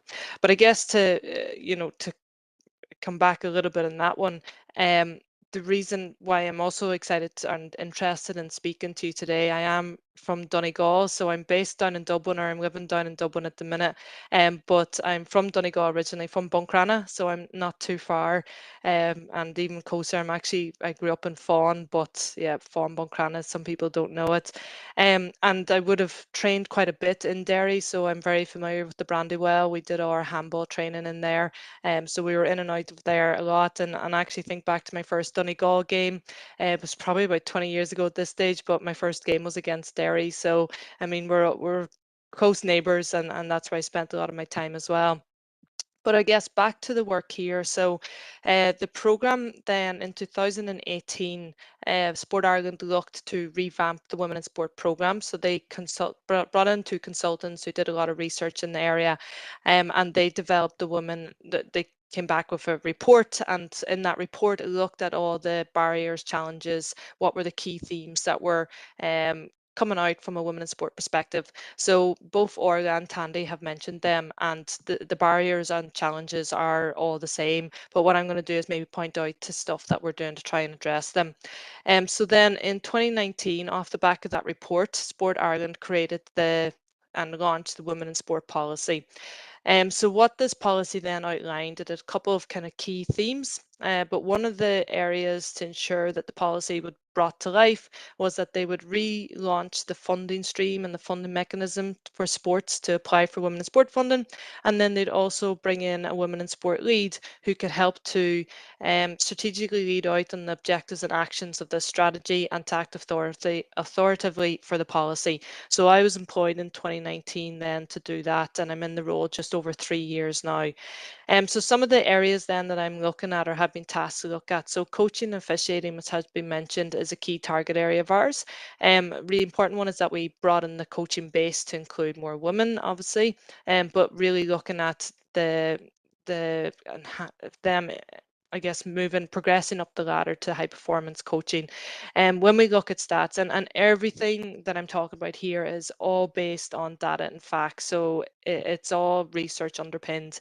But really you're talking about 50-50 males, females, when you look at that first level of coaching. So whether it's foundation level or introduction level, it's about 50-50 overall. But when you go up the ladder, then it's when you get to high performance, it drops to about 13% if we're lucky, and it's very similar in officiating. The next area then is leadership and governance, and I know Orla mentioned it as well. It's an area that she's looking at, but how do we get and ensure that there are more women on boards in decision-making positions within sport, within local councils, we have our local sports partnerships, and Donegal local sports partnerships would be close to you and you might work with them, but how do we ensure that there are more females on boards? And how do we provide more pathways for them aspiring to become leaders of funded bodies? So that's your CEOs, your performance directors, other directors within sport. Active participation then is obviously a key target group, and I mentioned that participation gradient, or the difference between males and females. Back in 2005, 2007, it was about 15.7%, the difference in participation levels. The Irish Sports Monitor report, which is what we use to measure this, has just been released lately, and that's showing that it's now at 4%. It was a little bit less before COVID. And so it's kind of showing us that females, their exercise trends changed during COVID, and it's gone back to 4%. So look, it's not far off equal, but it's when you look into what type of exercise is being done is where I start to push some of the conversations, because yes, I'd be happy if it becomes, men and women are exercising equally, but when it's the type of exercise, women walk more, and it's more forms of personal exercise, going to the gym, yoga, etc. And how I want us to look at that is that because women are, and quite often it's because women are quite good at knowing I need to be active and I need to just squeeze it in wherever I can. And so you seek out activities that you can do in your own time that's really flexible for you, versus sports participation, which tends to be you have to show up on a certain day at a certain time, and sometimes, or a lot of time, there's an element of competition that goes with that as well. So in my mind, the sports and a lot of the team sports aren't set up in order to ensure that women have a lifelong participation in that sport. So I love Gaelic football, soccer, and rugby would be my three main sports. Now, okay, you could say maybe I could try and play them, but I now have 3 young kids and I am not able to play any of those. So I am one of those people that go for a walk or go for a run when I can squeeze in the time. A big target space for us though is teenage girls and reducing the dropout. There's some stats were mentioned there previously, but it's a huge, huge concern. And the final point then I just want to highlight is around visibility. So how do we make role models more visible, female role models? And I'm not just talking about the Olympians, Paralympians, you know, the county stars, but role models in general. So your female coaches, you know, female referees, administrators, etc. So how do we increase the visibility of all that? Because as we know, like if you can't see, you can't be, etc. But also it's about so that people don't have, Orla spoke about the universal is male, which is true. If you were to see a dog on the road right now, would you say, oh, isn't he lovely? Or would you say, isn't she lovely or it lovely? We tend to revert to he. Even animals we see, books we read any children's books these days, and the majority of characters in it are male. It's just what we divert to. So how do we increase the visibility? So what I'm going to do next, and hope we've some time to go through this, is I'm going to jump between some of these key target areas of ours. So what I've done here is showing you the objectives from the policy, and there are then actions underneath that. But if I go to active participation first, I'll just jump into some of everything that I'm showing you now is what I've been working on over the last 3 years with different colleagues in Sport Ireland, and maybe other stakeholders outside of that as well. But here are some of the projects that we think is going to make a difference, and maybe some stuff that you can include in your own strategy or action plan, or implementation plan going forward. So the first thing I looked at when I came in was we need more information on teenage girls. It's fine knowing the barriers and the challenges, but actually, do we really know what they're thinking and what is it that will help them become more active? So we commissioned a piece of work here, and I worked with a group in the UK called Women in Sport, and we did a lot of research with these teenage girls, and we found out kind of some key anchors as what's important in their lives, and then based on that, we married that together with their views and perceptions of sport to find out, well, what is it that we need to put into our programs when we're delivering them to keep them engaged, and what we need to include are these 8 principles for success. So this project is now, you know, it's going on further. I've piloted a couple of projects off this to determine. One of them actually is our skate squad, but we're piloting these. The aim, we're now creating a brand for this kind of an overarching brand for teenage girls programs in Ireland that the local sports partnerships and the national governing bodies would run, but they can only run these programs and attach this brand to themselves if their program matches these 8 principles. And it's kind of my job to work with the sports and the organizations to help them co-create these programs that will hopefully really work for girls. So we're hoping to create a big campaign for this and launch it in and around International Women's Day 2023. The Skate Squad I mentioned then, so these are some of the examples of programs that we support, we give funding to, and we help the local sports partnerships or the NGBs create. So this was a male that they helped run this one. It's absolutely huge, and it's just an example how girls want to participate in other forms of sports. They want other opportunities that aren't your traditional team sports, and that came through really clear in the research to us. Coaching Teenage Girls Workshop then is another project that we have going on, and that can be rolled out anywhere because the sports rolled out as well. So this we're evaluating it at the minute as well, but with a huge demand for rollout. So basically we created a workshop for coaches of teenage girls, and it's to help upskill those coaches so that they can then provide a better sporting environment for the girls that they want to keep coming back to training. So our aim with this is that we reduce the dropout, and you know, this is an off the shelf, anybody can have a look at this and see the core modules that are involved, but we we're not finished with it yet, but it's still good enough to roll out, because we're always going to need coaches that'll need upskilling. So the Camogie Association are helping us evaluate this, and I'm not sure if they've run any of their programs up in Derry Strabane area. They might have done that already. Buggy Buddies then is another example of a target group. So especially with our local sports partnerships, they would look at all those minority groups. So this is for your kind of pre-postnatal mother, but they also run, you know, for women with disabilities, they might have something on, traveller women, etc. Another one then, this is our Women on Wheels program. So again, this is based, I think it's Longford that do this one, but you would find this Women on Wheels in a lot of the different county councils around Ireland. So it's a similar model in each, and it's about getting women back on the bike or teaching them how to cycle for the first time. Another kind of social project is Socio Ball for Women. Basketball basically, but without the competition and the demands of training. So it's a rock up and play, and it's really targeting bringing women back into basketball who would have, you know, finished in school, maybe never went back to it, or in their 20s, and it's growing. So we worked with Basketball Ireland, and they decided, you know what, there might be something here, and now you've got, I think they've got about 40 venues across the country in the space of a year. It's just huge demand, and I guess it comes back to that social participation. I have kids at home. I don't have to worry about it if I have to miss a day, and I don't have to worry about training twice a week and going to play a match at the weekend, but I want to get out, and I love basketball, so I want to play it. Football is another one as well. So we've a couple of these now only recently started up, but the FAI and again local sports partnerships are seeing the benefit in those. So if I move on then to coaching and officiating and how our journey has been in this, first thing we did again was, well, we need more research.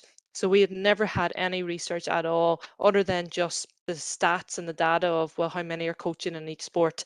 So we did a piece of research back in 2020. Surveying, sent out a survey, and it was all Ireland survey, and we got about 2,400 respondents to that. So then we kind of chopped that up, looked at the data, came up with a couple of key themes as well. So it's a really good report if you want to have a look at it. But that report then we used to help educate a lot of the sports to identify, well, here are the common barriers that women are experiencing in coaching. And the report probably didn't give us enough information to say, and this is what you'll do about it. So then after that, I spent a while working on a coaching toolkit. So this is available in PDF, but I also made it available as an online interactive toolkit where you can click through the chapters, you can save some of the suggested actions, you can download your own action template and take it away. And this is something that the clubs pick up and they use, the NGBs use. And it's really just giving them lots of information around how do you recruit more female coaches, how do you develop them, how do you retain them. And you know, so far it's proven to be fairly popular, and we're going to keep coming back to this. So everything that we have now, it's no point just going out with it once. I have to keep showing it to them, keep running workshops, and keep encouraging them to use it. This diagram is just to emphasize, like, the progression is hugely important for us. So I support a lot of the sports who are developing women into high performance pathway programs. So I mentioned funding at the start. In the last 2 years, so we're in coming towards the end of a 2-year funding cycle at the minute, where we would have put out about 3.2 million to about 45 sports, and that was all for different types of programs that they applied for. We've reserved about 700 of that for special projects that we've been using over the last 2 years. The budget prior to that was 3 million, so you know, we got that 1 million increase in between those years, which is great. We have a new funding cycle coming up in February of next year. Again, we hope that'll be another 2-year cycle, which kind of allows for somebody to really work on their program as opposed to doing it for a year and not sure what's coming out after that. So pathway programs are really important for us. We have a lot of sports who are doing them. We would work quite closely with the service providers for this, so we can provide our expertise as well and keep it all linked together. The other one is a network. So we've established an elite female coaching network, again, because at that higher level, females can feel quite isolated because there's not very many of them up there. So we've established a network where we give them kind of chats, bring them together, etc. The usual stuff in network, but again, really positive. We also have a lot of sports that are now looking at referee academies, referee programs, and this is just an example from the Camogie Association, which we help fund them do this here model. So again, look, it's about doing things different to what traditionally might have been done in the male sport, and we also have a big survey being. The report is actually due shortly on officiating. So women in officiating in Ireland, and in Orga shared it in Sport and I as well. But again, we hope to replicate what we've done in coaching, get that research report, figure out what we need to do, and then we can push on with some of the putting some actions behind it. From a visibility perspective, just a couple of things here. We have our Irish Times Sportswoman of the Year awards. It's a huge event in the calendar, and really everyone's really excited about it. We have our women in sports stories. So we spent a bit of time collecting these stories from, these are your day-to-day role models that you see everywhere, and it's really important that we're able to tell their story. And we use those across social media, and just constantly keep putting them out there as well, so that people can relate to the women in these stories. I also created a Women in Broadcasting initiative, or a media training program, basically, so that we see more females who are holding the mics and who are commentating on the fixture, on the pitch, etc. And this is just an example from TG Cahir, one of the first to ever have an all-female team, basically at a rugby fixture.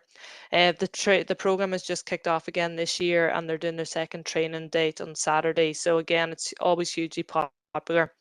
We do campaigns. So Women in Sport Week is one that we've looked at for the last 2 years, and next year looking like our focus will probably be teenage girls. But again, this is just an example. We develop these assets and these templates, and we send them to all the sports and the local sports partnerships. They can send them on to all the clubs if they want to as well, and some do that really effectively. And then the club can put their logo in, or they can change if they have an event on that they're running in the week, etc. They can put their information on, so it's the whole look and feel is the same. We also have Her Outdoors Week, which is coming up again shortly this year. That was last year's one, but this year's the 8th to the 14th of August. All the local sports partnerships and NGBs get involved. It's just to get lots of activity happening. There's no reason why this can't. And I know there was talk with Sport and I before about having this as an All Ireland.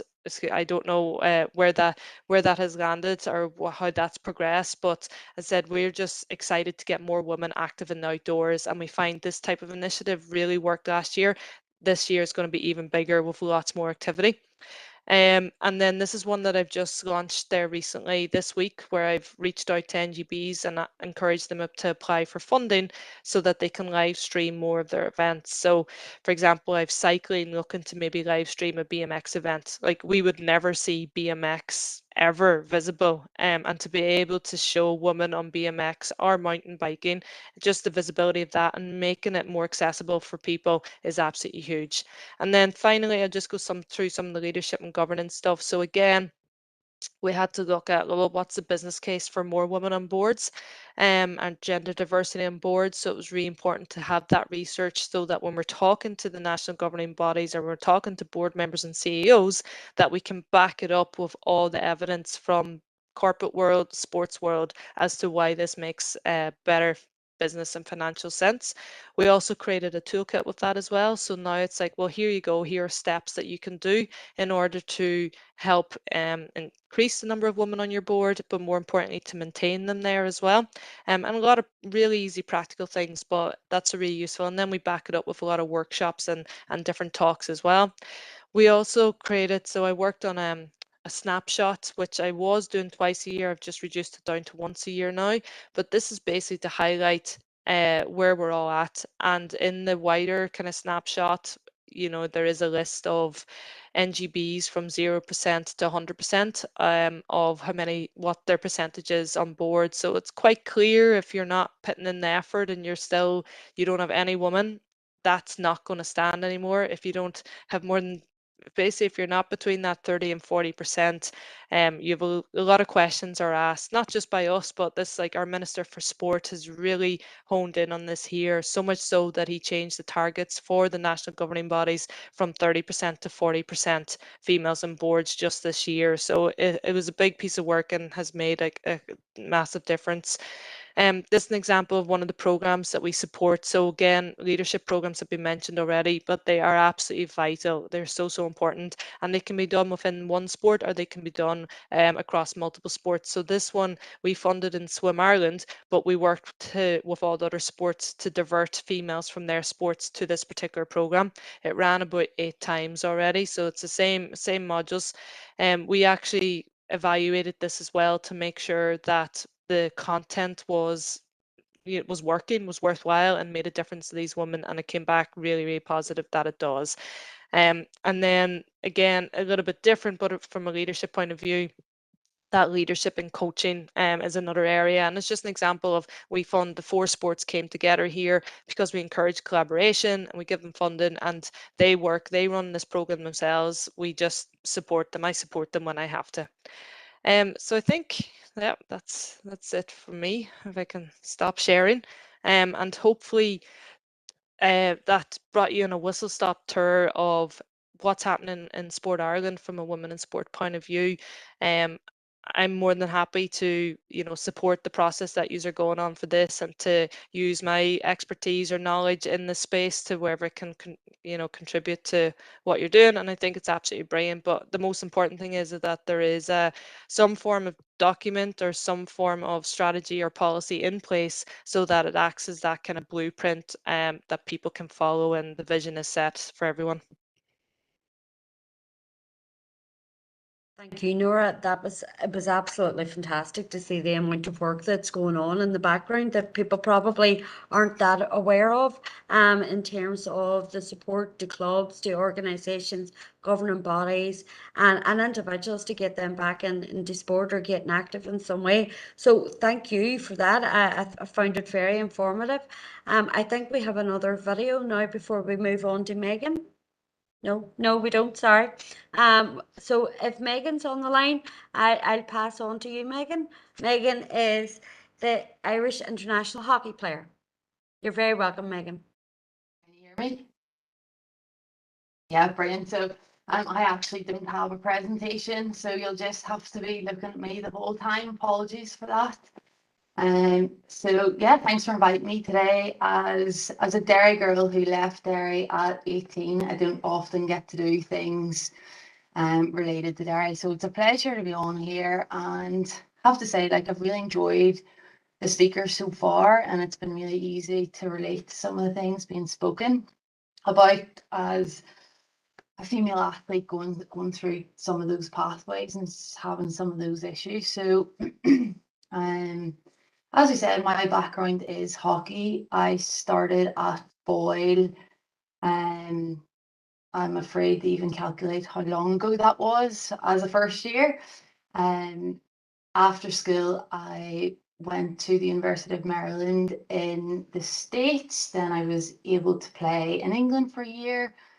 I played in Germany for a few years, and also at Ulster, here where I am at the minute as an employee.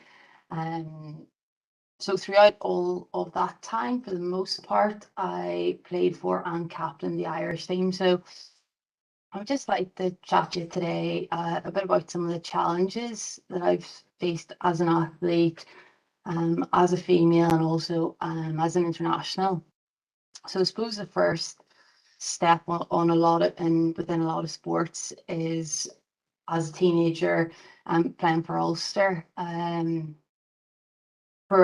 In hockey, this is all based in Belfast, and I know if it wasn't for some of my teachers in school who actually physically brought a few of us there in their cars during school time and also on Saturdays, like we may not have ever got the chance to attend those trials. And so when you make the next stage, you're expected to be in Belfast at least once a week for those training sessions. Then I was asked to play for a Premier League team. The nearest Premier League team would have been Ballymoney. and still would be the closest Premier League team to Derry. So that's already a few nights a week, traveling a few hours in the car. When I couldn't drive, that was my parents taking me there. And then getting involved with the Ireland underage programs, those under 16, under 18s. Then we're adding in trips to Dublin as well. So as much as I love Derry, it's very challenging to make the next step in high performance, as most of it is based outside of the city. And I know that I'm so lucky, and there'd be no way I would be where I am today if it wasn't for my parents having the ability to leave work to bring me to Belfast on a Tuesday and a Wednesday. And I suppose it underlines how essential it is for others that there could be people being missed out as the next future generation, because they don't have the access and the ability to be making it outside of the city to make that next step.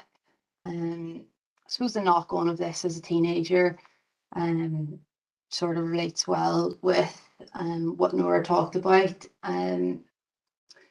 Being a teenager and trying to spend a lot of time traveling and in the car, obviously there's other parts of your life that are having that knock-on effect. And I know coming home, getting home at 11 or 12 at night is not great for going to school the next day. I was constantly trying to catch up on work, and I doubt I ever did really catch up on what I should have done. And that was really probably most obvious whenever I remember walking into an A-level exam and walking straight back out again, because I just didn't have a clue, because I just missed so much. So it's got obviously pros and cons if you're trying to compete at that level at such a young age. And I got my first cap for the senior national team at 17, so I was quite intense in my training through my teenage years. And you're also looking at socially as well. You're missing out on a lot of interactions, fun things that your friends are doing. But again, it's just a decision that you sort of make by committing to that process.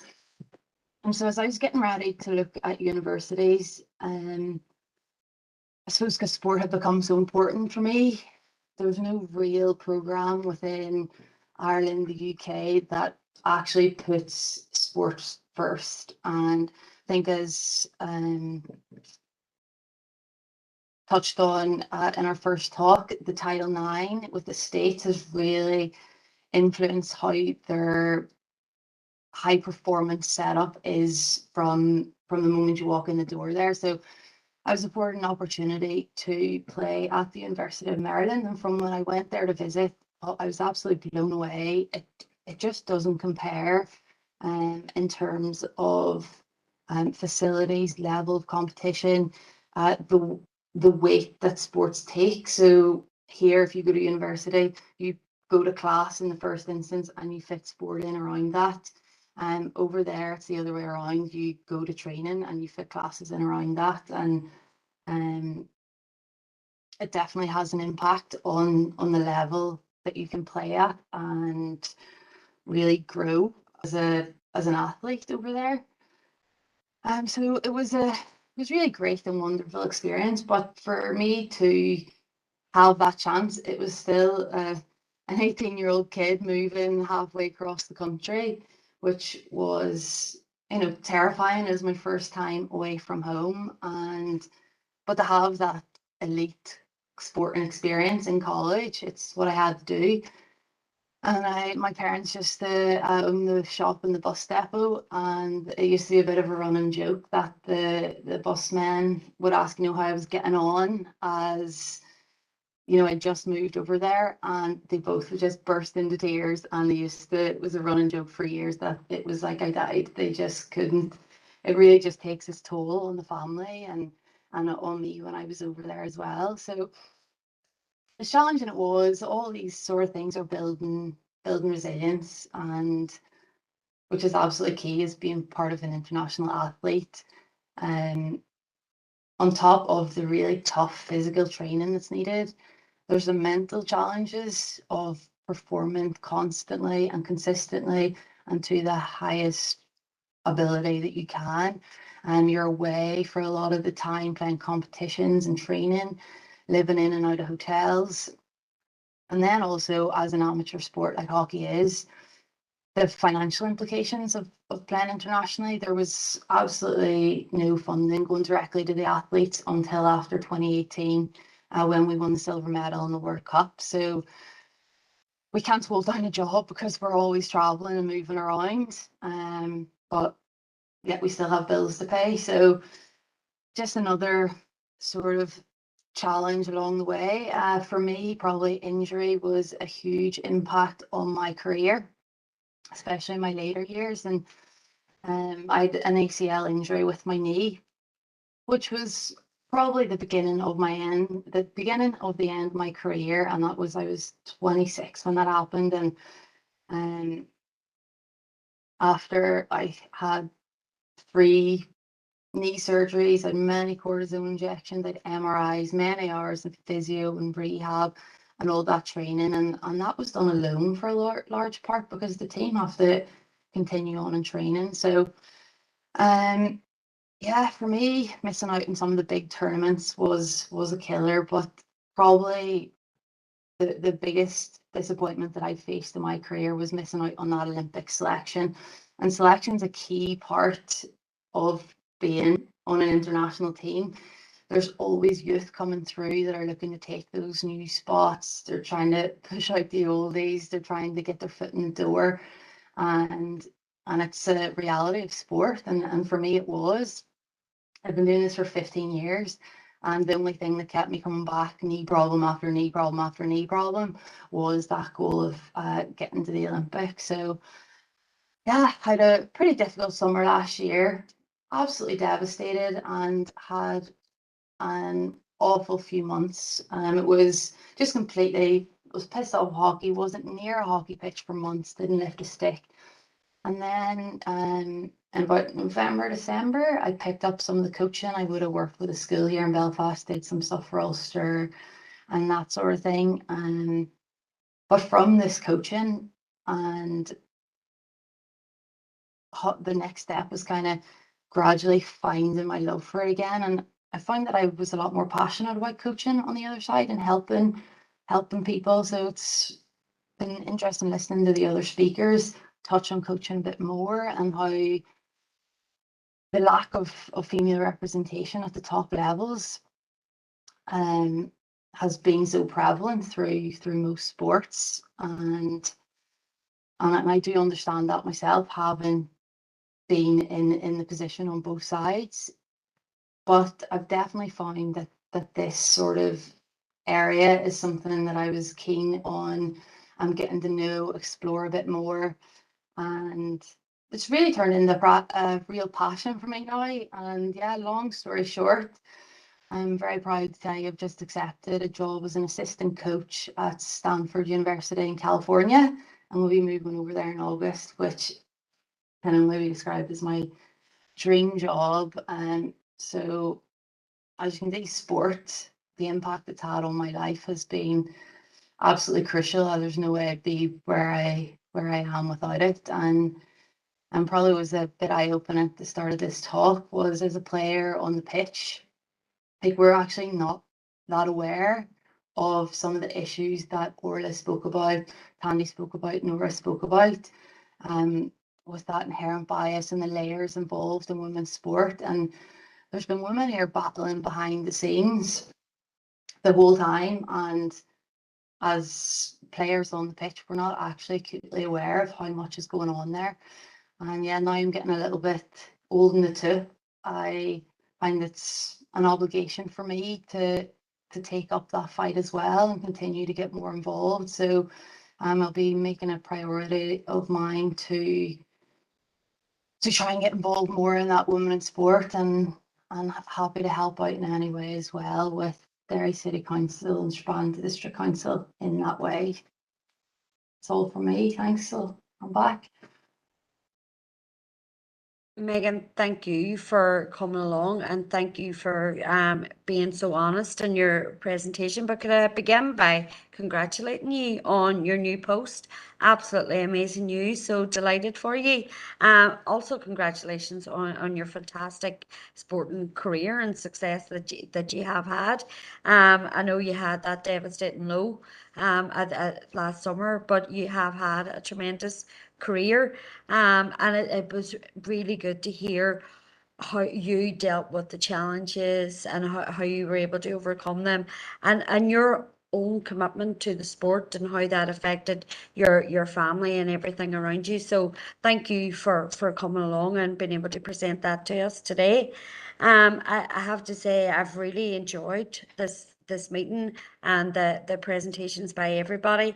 And I think that the theme that is coming through is around having positive role models within the sport to increase participation and increase that visibility of women throughout every level of the sport, from the boardroom to presenting it on the media to participating on the pitch and even on the sidelines in terms of watching the sport. So I think I really have enjoyed it. There's a number of speakers who are looking in. There's 4 in the chat box at present. So I will take the 4 and then pass back to yourselves as presenters to see who wishes to deal with any of the issues or questions that may come up.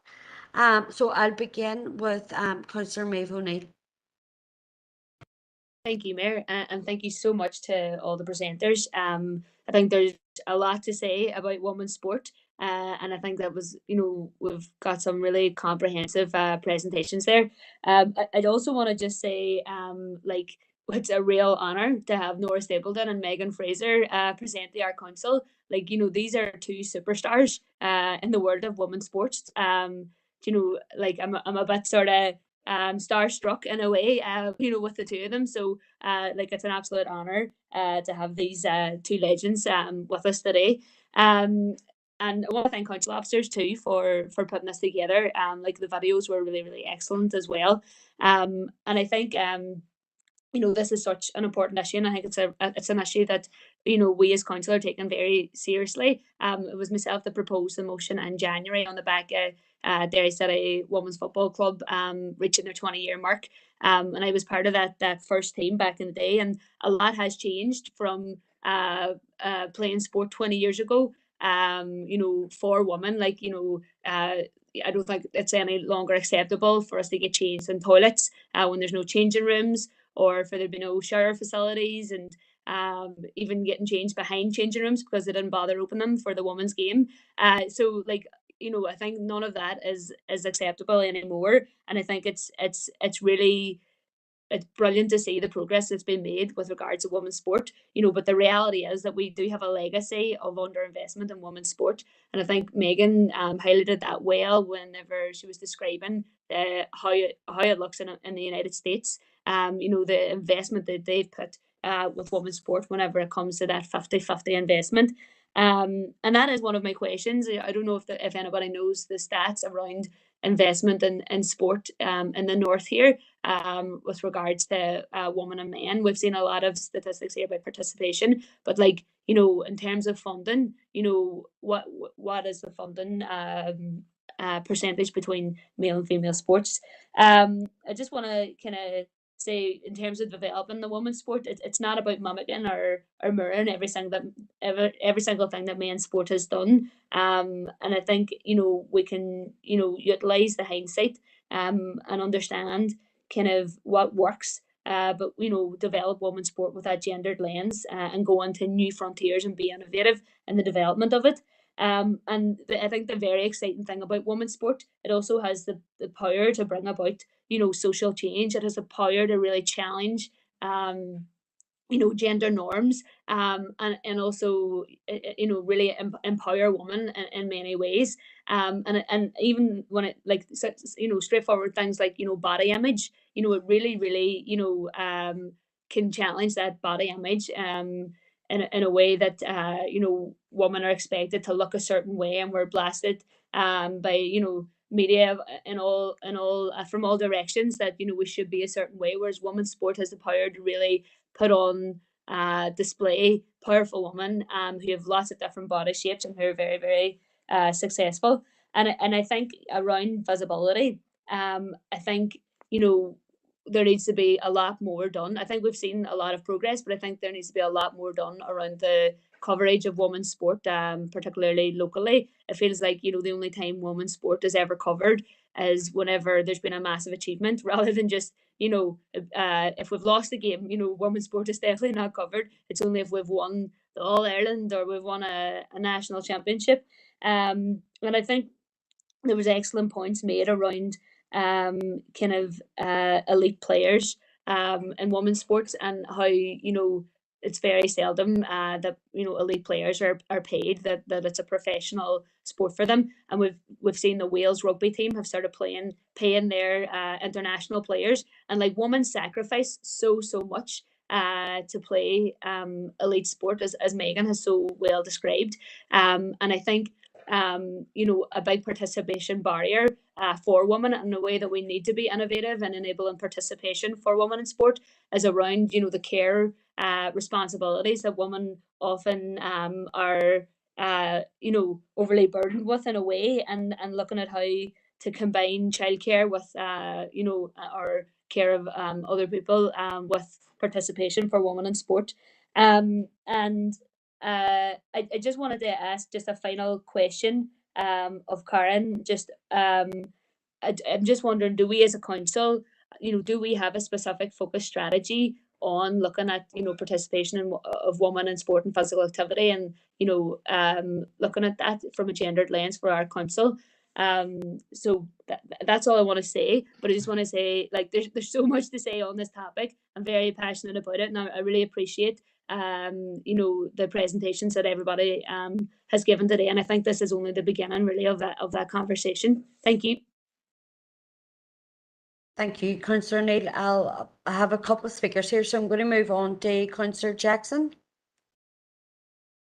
Cormac, and I want a big thank you to all the presenters, and it was and everybody that took part in creating the videos. It was a very interesting and informative meeting, and I think what when we look back at what Orla has achieved, Nora has achieved, and Megan's achieved, it shows you the athletes that the Northwest can produce, and that's despite the challenges that that have been placed in front of participation in women's sport. And I think throughout all the presentations, there was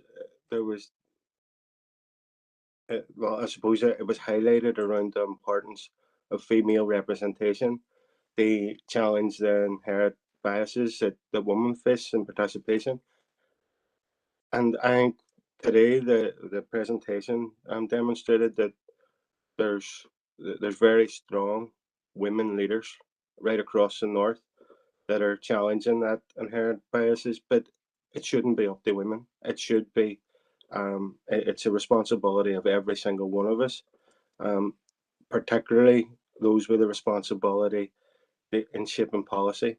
They challenge any biases, they remove any barriers that's put in place against participation. And Orla mentioned the generational change that's needed, the generational change that has occurred. And when Orla was speaking, I was thinking back when I was growing up. There was very few young, girls that were involved in sport that I had come across, and I suppose that was down to the lack of opportunities that were there. And when I look now, I've got 3 young girls, and I recognise that there's far more opportunities for them to partake in sport. And as I think it's really important that we try to maximise those opportunities and make sure that there's pathways to progression for all the young girls that that are involved in sport at the minute. Because I look at see within our city and district at a grassroots level, the participation in young girls is exploding.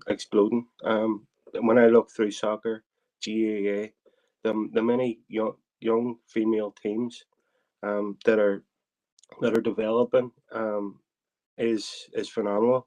But that's been down the very strong female leaderships within our community, and that's the role models that I think we were speaking about in the presentations. There's very strong role models within our communities encouraging young girls to take part in sport, and I think there's a very important role for schools as well. They try and create those pathways to sport and encourage young people. But I think when Maeve touched on the exposure, and exposure is a very key element there, because there's been there's been a lot of athletes. There's been a lot of very successful athletes that have come from this part of the world, that have done well in sport, but the exposure hasn't been there. The exposure certainly hasn't been there in the same level as men's sports. And I know Minister Hargey in International Women's Day of this year released funding for women in football, and that was to try and maximise the exposure of the women's football team in the 6 counties when they qualified for the Euros. They create they maximise the exposure of the team, but more importantly, the exposure of the players, because they could become role models. They help promote participation for many years to come. And I know the direction from the minister was that this needs to be a lasting legacy to help create more participation and encourage more young girls to get involved in this case it was soccer. But I, as on behalf of Sinn Féin, I just want to thank everybody that took part in the meeting today. And as if there's anything that we can do from a council perspective, we will be very keen to explore it. But and as a personal capacity, it made me think twice around the inherited biases that are present in today's society, and it certainly opened my eyes in terms of the way we should be looking at things, and the way we should be shaping policy. So I found it really useful, and I just want to thank you all again for taking the time to come and present the council. Thanks, Mayor. Thank you, Councillor Jackson. Councillor Tierney. Thank you, Mayor, for bringing me in, and a huge thank you on behalf of the SDLP to all of our presenters today. I think it was very helpful getting the slides in advance of today's meeting. When I first looked at them, I was kind of slightly puzzled as to the way we were talking about snow clearing, but I think it was a very, very good analogy to use to kick off today's meeting. And it clearly set out the bias towards women in sport. When Orla was speaking, she talked about 50% of the population, and they deserve 50% of the chances. And she also talked about the universal male slash design for women. I think council can do something around that whenever we're designing our leisure centres, not only designing programs or events or anything like that, but practical things when we're designing our leisure centres, ensuring that they're user-friendly and that they instill confidence and women feel confident coming in to participate in sports at these, what we would hope will be regional centres of excellence that we're going to develop within this council area. I know Orla was talking about boats and more practical things, but I even think the design of the physical centre, if it was more open and welcoming towards that, would be extremely useful. She also talked about a generational change. I think it's a mindset change and a policy change that's also required to try and shift society on. And I think the Women in Sport strategy should be used as an opportunity to kickstart that particular change that we need to see. I was also extremely interested whenever some of the slides from Tandy actually were on the screen. One of them read that boys are 4 times more likely to take part in organised sport and participation for both peak at the age of 14, and 21% of participants under the age of 18 are female. I would be keen to know, and we talked about this recently at one of our health and communities meetings, what the drop-off age is for women. If there are 21% female participation under the age of 18, what would that be first and foremost over 18? And then where would that cutoff or drop-off point be for women as well? I think she also talked about the one size fits all in terms of trying to make sure that we're doing all we can to open it out. But I think part of the very interesting part for me was how do we address and how do we make this societal change and mindset change and focus people's minds, and that it's not strange to see a woman participating in sports activity. One of the barriers that was identified was a lack of confidence. There was another number of them as well that, you know, when you put it on the everyday life, you can sort of understand. But confidence, I would imagine, is a big one, and probably the biggest for females participating in sport. I would like to know, as a large employer across this council district, is there anything that we can do with our own employees, female employees, to encourage them and the sport, may that be competitive or recreational?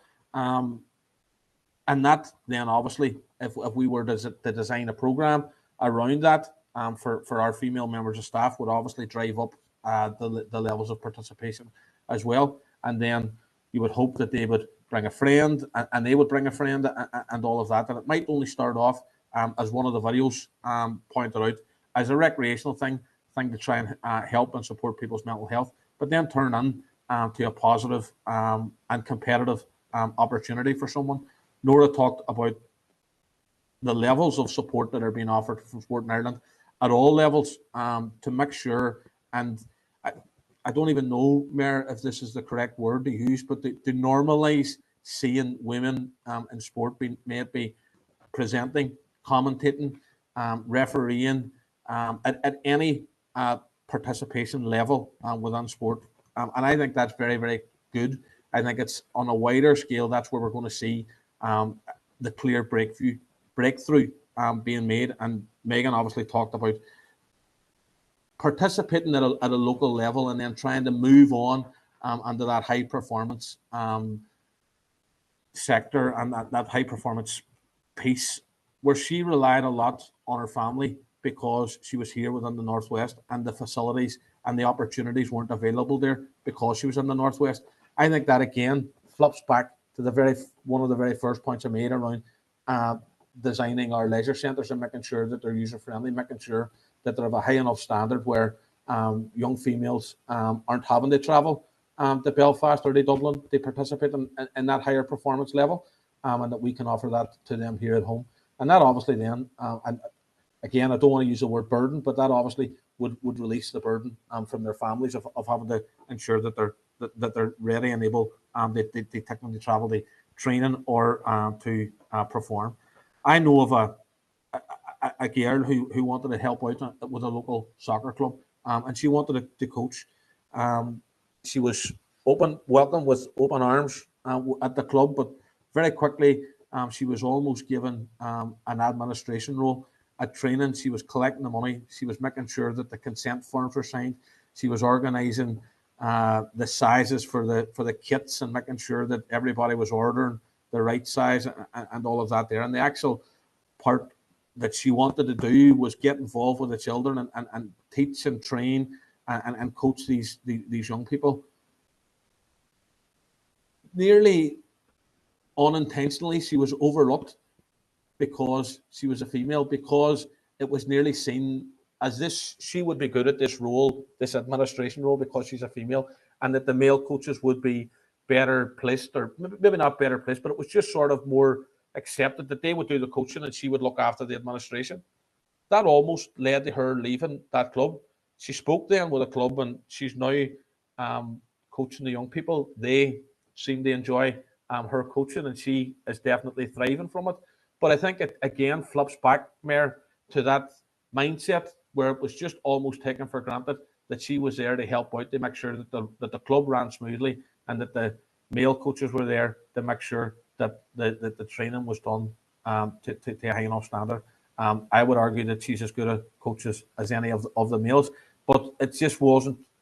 She wasn't even considered for that type of an opportunity, and it was just because she was a female. So I think a lot of this is going to revert back to that type of societal change, where the mindset has to change, that that it isn't strange to see a female participating in sport. And I think as a council, we have a responsibility to try and help and smooth that pathway for young girls who want to take part in sport. So I would be very keen to hear, Mayor, as a council, what we can do, even by kickstarting with our own female members of staff, to see if there's a program that we can develop to see how we can encourage them and they participate in, most likely in recreational sport first of all. And I know we do the couch to 5Ks and we do all of that, but even for that, it might not be open to females because they're mixed groups. But if there's something that we can do to try and encourage females into recreational sport, and then hopefully move them on to a competitive arena, then that would be great. But I think as a large employer within the city and district, we have an opportunity to do something, and I think we should be looking at that. So I'll be keen to hear from the presenters, Mayor, what they think would be a good break down the barrier in that sense. But on behalf of the SDLP, I want to give a huge thank you to everyone for their presentations today. I was coming to this meeting wondering what it was we were going to learn. I didn't think that we were going to learn half as much as what we did. So I genuinely want to thank all of our presenters for taking the time out today and for teaching us something new. Thank you. Thank you, Councillor Tierney and Alderman Hussey. I'll save you to the next round because there's 3 for the next round, so it makes more sense. So thank you to the members. There was a number of questions in there. I think, Karen, there was a number of questions directed at Council, so maybe if you could take those first and then we can open it up to the presenters. Thank you. Mayor, members, thank you for the opportunity just to comment. It has been absolutely exciting to have such fantastic sports knowledge and expertise as part of our discussions this evening. And I suppose it's just to reassure members, we are in the process of developing a new physical activity and sports strategy for our district. So our team through Barry and Ryan are working on that as we speak. In fact, we have a consultation with our main stakeholders tomorrow right across the education sectors, our governing body sectors. So I think that will be a very interesting and stimulating event. And following that, we have the first workshop. So we've got to work, we've got the shovel out, and we're meeting our speakers again in the morning to start to look at how women in sport can be developed as a theme as part of that piece of work. And just picking up, obviously, members, we have our Be Well programme, and we'll be working with our team within Human Resources to look at how we might extend that beyond more recreational activity to create those sporting opportunities, including linking perhaps with some of our very, very talented and ambitious sports clubs across the city and district. Thank you. Thank you, Karen. Would Orla, Nora, Tandy or Megan care to offer any advice? It's just listen to some of the questions there, and I can't speak specifically for the amount of money or the percentage of money sort of that because of not working in sport in Northern Ireland, so I can't outline that. However, I can say from you know, there was over £1 million worth of funding that was given out over those particular 3 years, plus additional funding through the Department of Communities and Sport Northern Ireland, you know, to have an influence and impact on the programmes that did roll out through the Active Fitness 40 aspect of things. And it was Councillor Taney who was highlighting there about the figures in regards to the drop-off rate. I think if we look at some of the drop-off rate, if we're looking from a sporting context, some people drop out of a specific activity but move into a different activity. So I think we have to be knowledgeable about there are certain time points where a young person, for example, may just get disengaged from a specific activity but integrate into a new activity.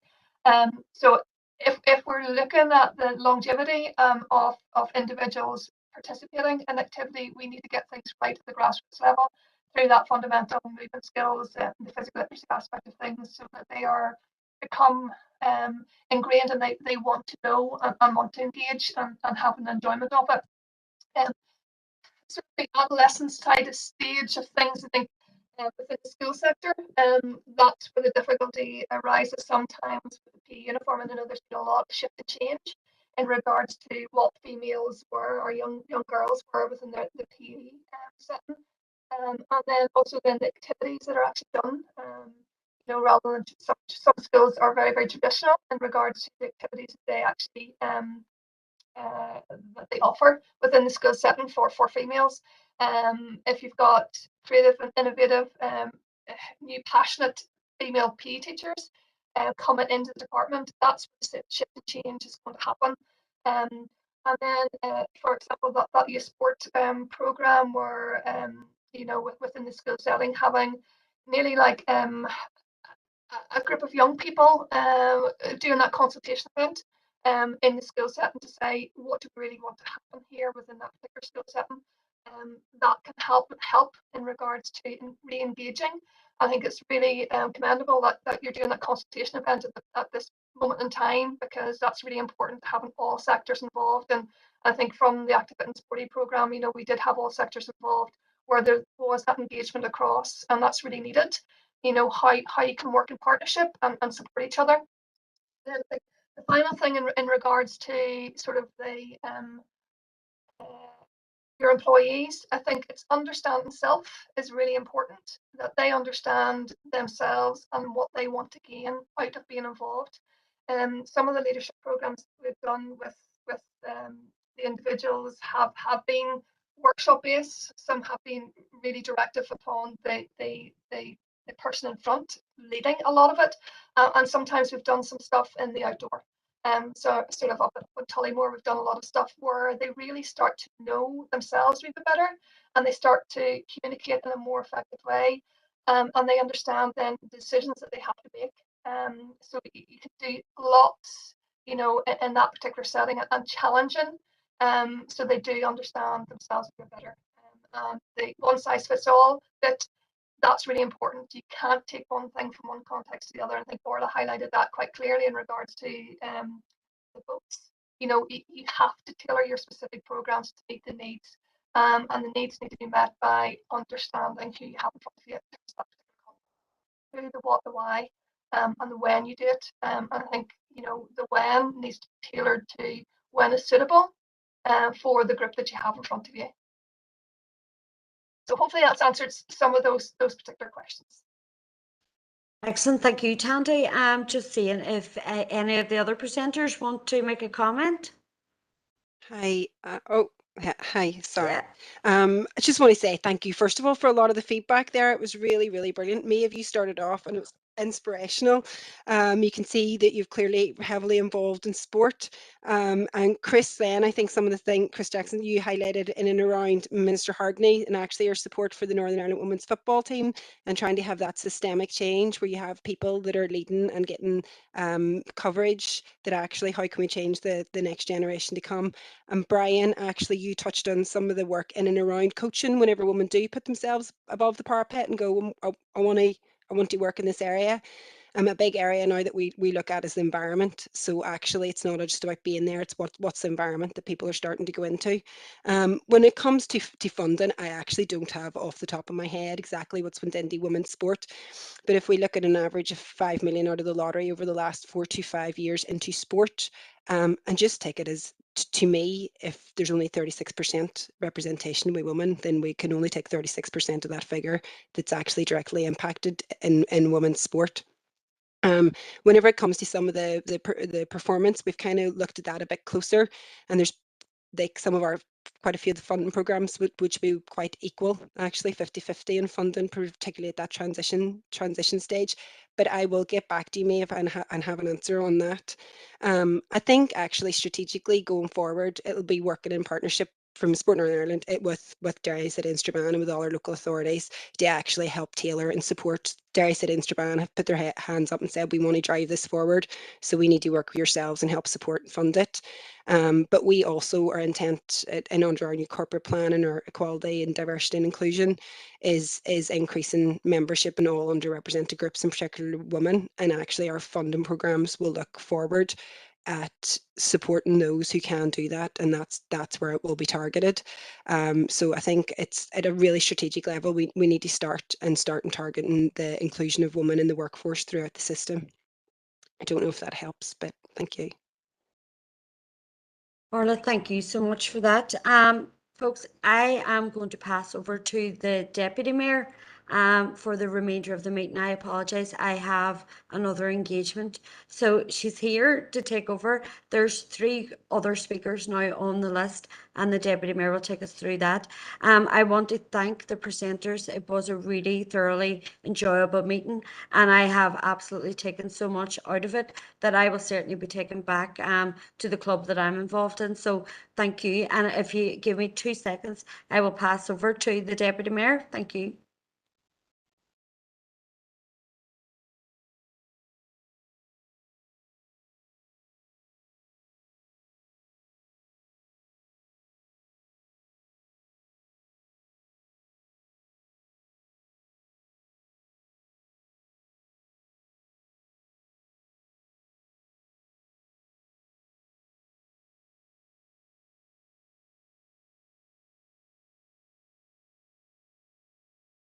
Excuse me, Karen.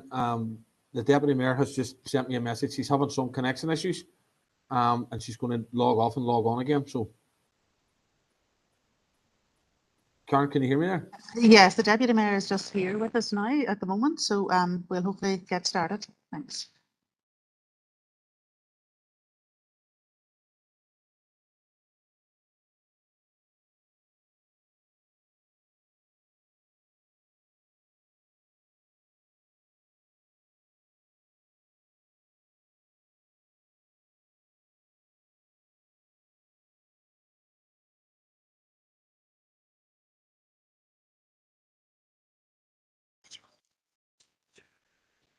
Right, thank you. I think it is Derek next. Derek, do you want to come in there? Deputy Mayor, thanks a million. And can I say a sincere thanks to all of the presenters. I think it's fair to say we've had a tsunami of information that has hit us, and it's going to take time to go through all of that and to utilise it for the benefit not just of our female athletes or female sports people, but for all sports people throughout our district. I think it's a case of ships rising, on the rising tide. Firstly, can I say that I'm not greatly one in favour of positive discrimination, but I am a person who believes that where we can eliminate barriers, we should be eliminating barriers. And as Councillor Jackson has already referred to, ensuring that there is access to all of those opportunities that can be there. We're looking at this from a council perspective, but I'm sure the presenters will agree that we also need to be aware of the input from regional government, and that has been mentioned by Minister Hargey. We need to be mindful of that. We need to be mindful of the governing bodies. I'll give an example of what I mean by that. 35 years ago, a certain young 18-year-old girl who was unattached, took part in the Northern Ireland 3A's 1500 metres and finished 3rd. She wasn't with the club. She didn't have a regular coach. But nobody from the governing body then approached that particular athlete, whom I know very well, nobody from the governing body approached that athlete to say, can we help you go further? So the governing bodies have a fair degree of responsibility to undertake as well. The influence of sponsorship in sport, and in the circular thing that we got showing all of the influencers within it, I didn't see sponsors in there, and they have become so important in sports promotion at all levels, and it's an area that we do need to tackle, whereby those that sponsor football ensure that the Northern Ireland women's team are getting the same level of attention as the Northern Ireland, the men's team and the women's team are equally, and I do congratulate the achievement of the Northern Ireland women's team as they move forward into their Euros. There is an attitudinal situation that has to be addressed, and I suppose I can influence that from my own local Northern Ireland Supporters Club, whereby I suggested at a meeting once that we should begin to consider trips to the women's game and indeed to the underage games as well. That was sort of poo-pooed at the time, but thankfully that has been overcome, and there will be folk from the local, Northern Ireland Football Supporters Club who accept that yes, there's a men's team, there's a women's team, there's youth teams. They're all part of the same setup and deserve the same attention, the same visibility from supporters organisations. Can I empathise very, very, very much with Megan and the input we had there, because I think what Megan brought to us was also part of the videos when the two para athletes from Claudy were making their presentation on video, the difficulties of being, first of all, rural. Now, maybe that didn't apply to you, Megan, but in the west of the province. I know my own daughter was recommended by our local hockey club to go for elite training. Where was that training? Belfast. What day of the week was it? Sunday. It just did not suit for various reasons. And there was nobody who was saying, hang on, can the training not be brought down the road a bit? I think one day it was brought to Cookstown, but that's as far as it came into our neck of the woods. So again, governing bodies have a responsibility to ensure that they're not just waiting there in the greater Belfast area to hoover in the talent, that they are going out to encourage the talent west of the band, so we say. On a similar issue, I mean, locally here in Castleberg, we're very proud of the achievements of Summer Lecky and her appointment onto the Commonwealth Games team. I know her father very well, and Karen, you would know him as well. I think I took Adrian to his first athletics meet at Strabane Athletics Club many, many years ago. He ended up being a Northern Ireland 3A's double jump champion, but it was the drive of Summer's father, and eventually then the attachment to Lifford Athletics Club that brought Summer to the level that she's at. The reason I say that is that my own son was at the same Ulster Schools finals as she was at as a javelin thrower, but there wasn't backup. There would have been a willingness, but there was nothing from the governing bodies to encourage that improvement. On a regional level, we're all aware of the sub-regional soccer strategy, the Stydia strategy, I should say, and already we see the greater Belfast area looking for the guts of that. We need to ensure that the facilities are in our area in order to build from the ground up, to create that critical mass of participants from whom can be drawn the elite athletes that are coming forward. And in closing, I move towards the map that showed the arrows to Londonderry, to Belfast, to Coleraine. As I said, I'm based in Castleberg, and I think to myself, well, the Northwest College was mentioned. What about the Southwest Regional College, which would cover this part of the council area more so perhaps than the Northwest College? GUB, are they involved? Has there been that expansion to ensure the southwest and the southern part of Northern Ireland are receiving the same sort of opportunity for our athletes and those who wish to be involved in sport? And I suppose a controversial issue at the moment, and I just want to comment on it really.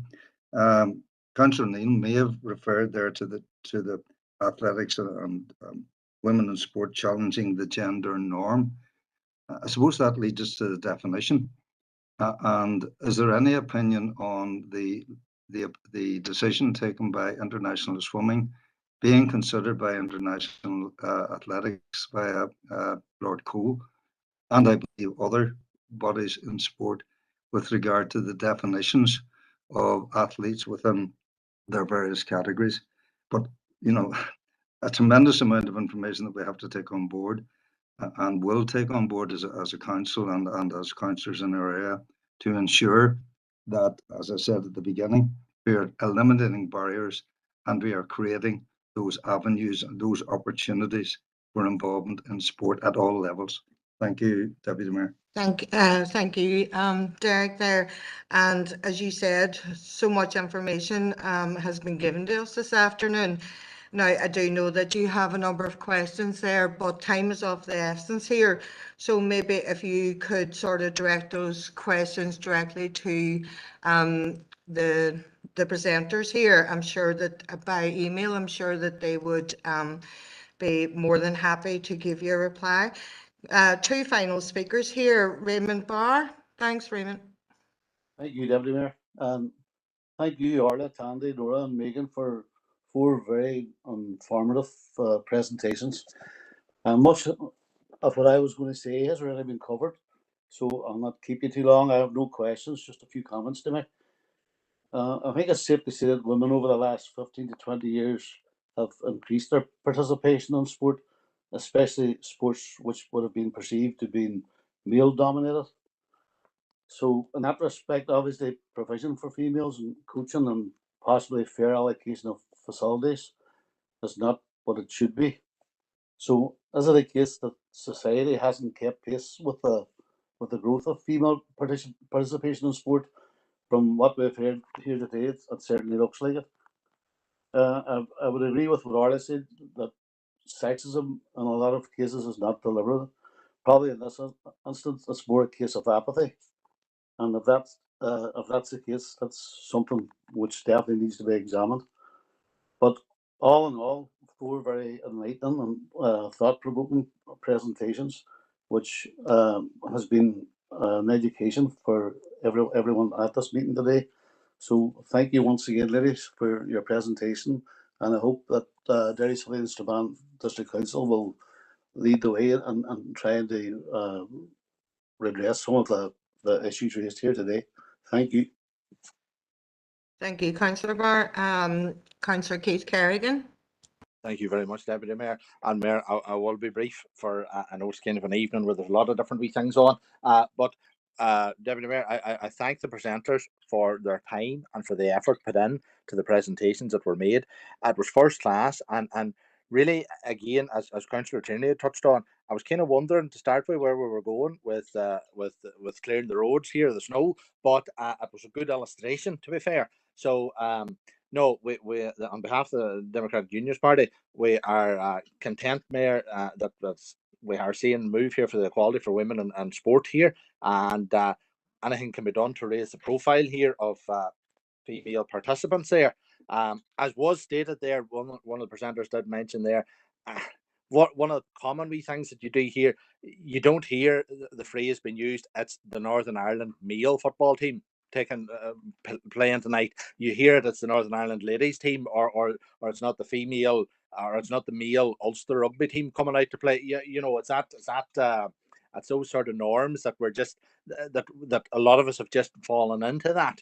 And so we do agree with the path to behavioural change here. We're good to see that the sporting bodies are beginning to drive equality for females there. But again, moving maybe a wee bit up the field a wee bit from our own end here, a lot of it falls on ourselves, and as Alderman Hussey's touched on there, a lot of it's to do with the funding, prize money, advertising, all that there. And I mean, you're looking even into the, if I go to the Premier League here, and we're moving slightly off scale here, you look at Chelsea Football Club, and I mean, their average attendance is approximately 41,000. Stamford Bridge is at capacity. You're looking at the Chelsea Ladies, their average attendance is 3,000. You know, and to be fair, if you're going on to the Chelsea Ladies are doing better than Chelsea men's football team, but you know, it's they're not getting the same support from you and me. You know, and that's something we all have to look at there. So it is there. Again, we see some sports are better than others. There's one there. I even remarked there. I see again, we're moving on tennis there. Wimbledon prize money's the same for the ladies champion, the male champion. And to be fair, the ladies tennis is far more watchable than the male tennis. I don't all that's just a big shot and an ace. I'm not as dying about that. But so no, and has been touched on as well. Alderman Hussey's touched on again the success of local young lady there, Summer Leckie, and again, but again, it's up the country you're having to run. There's a couple of young Bredens there from Drumquin, and they're running the whole time there up into Belfast steady for rugby and steady running up the country. There's not the facilities in our end down here, but Mayor or Deputy Mayor, we're content and with the report, very, very thankful for the time that's been given, and it'll take a time to digest and to look and to see what we can learn from today and how we can progress it. But thank you very much for allowing me in. Thank you. Thank you, Alderman Kerrigan. Now, no further speakers, and I know that the Mayor had actually thanked all our presenters and made her expressions quite clear. Can I please have a proposer to go into confidential? So proposed, Mayor. Alderman Kerrigan. Alderman Kerrigan, and seconder, please. Brian Tierney. Thank you, Councillor Tierney.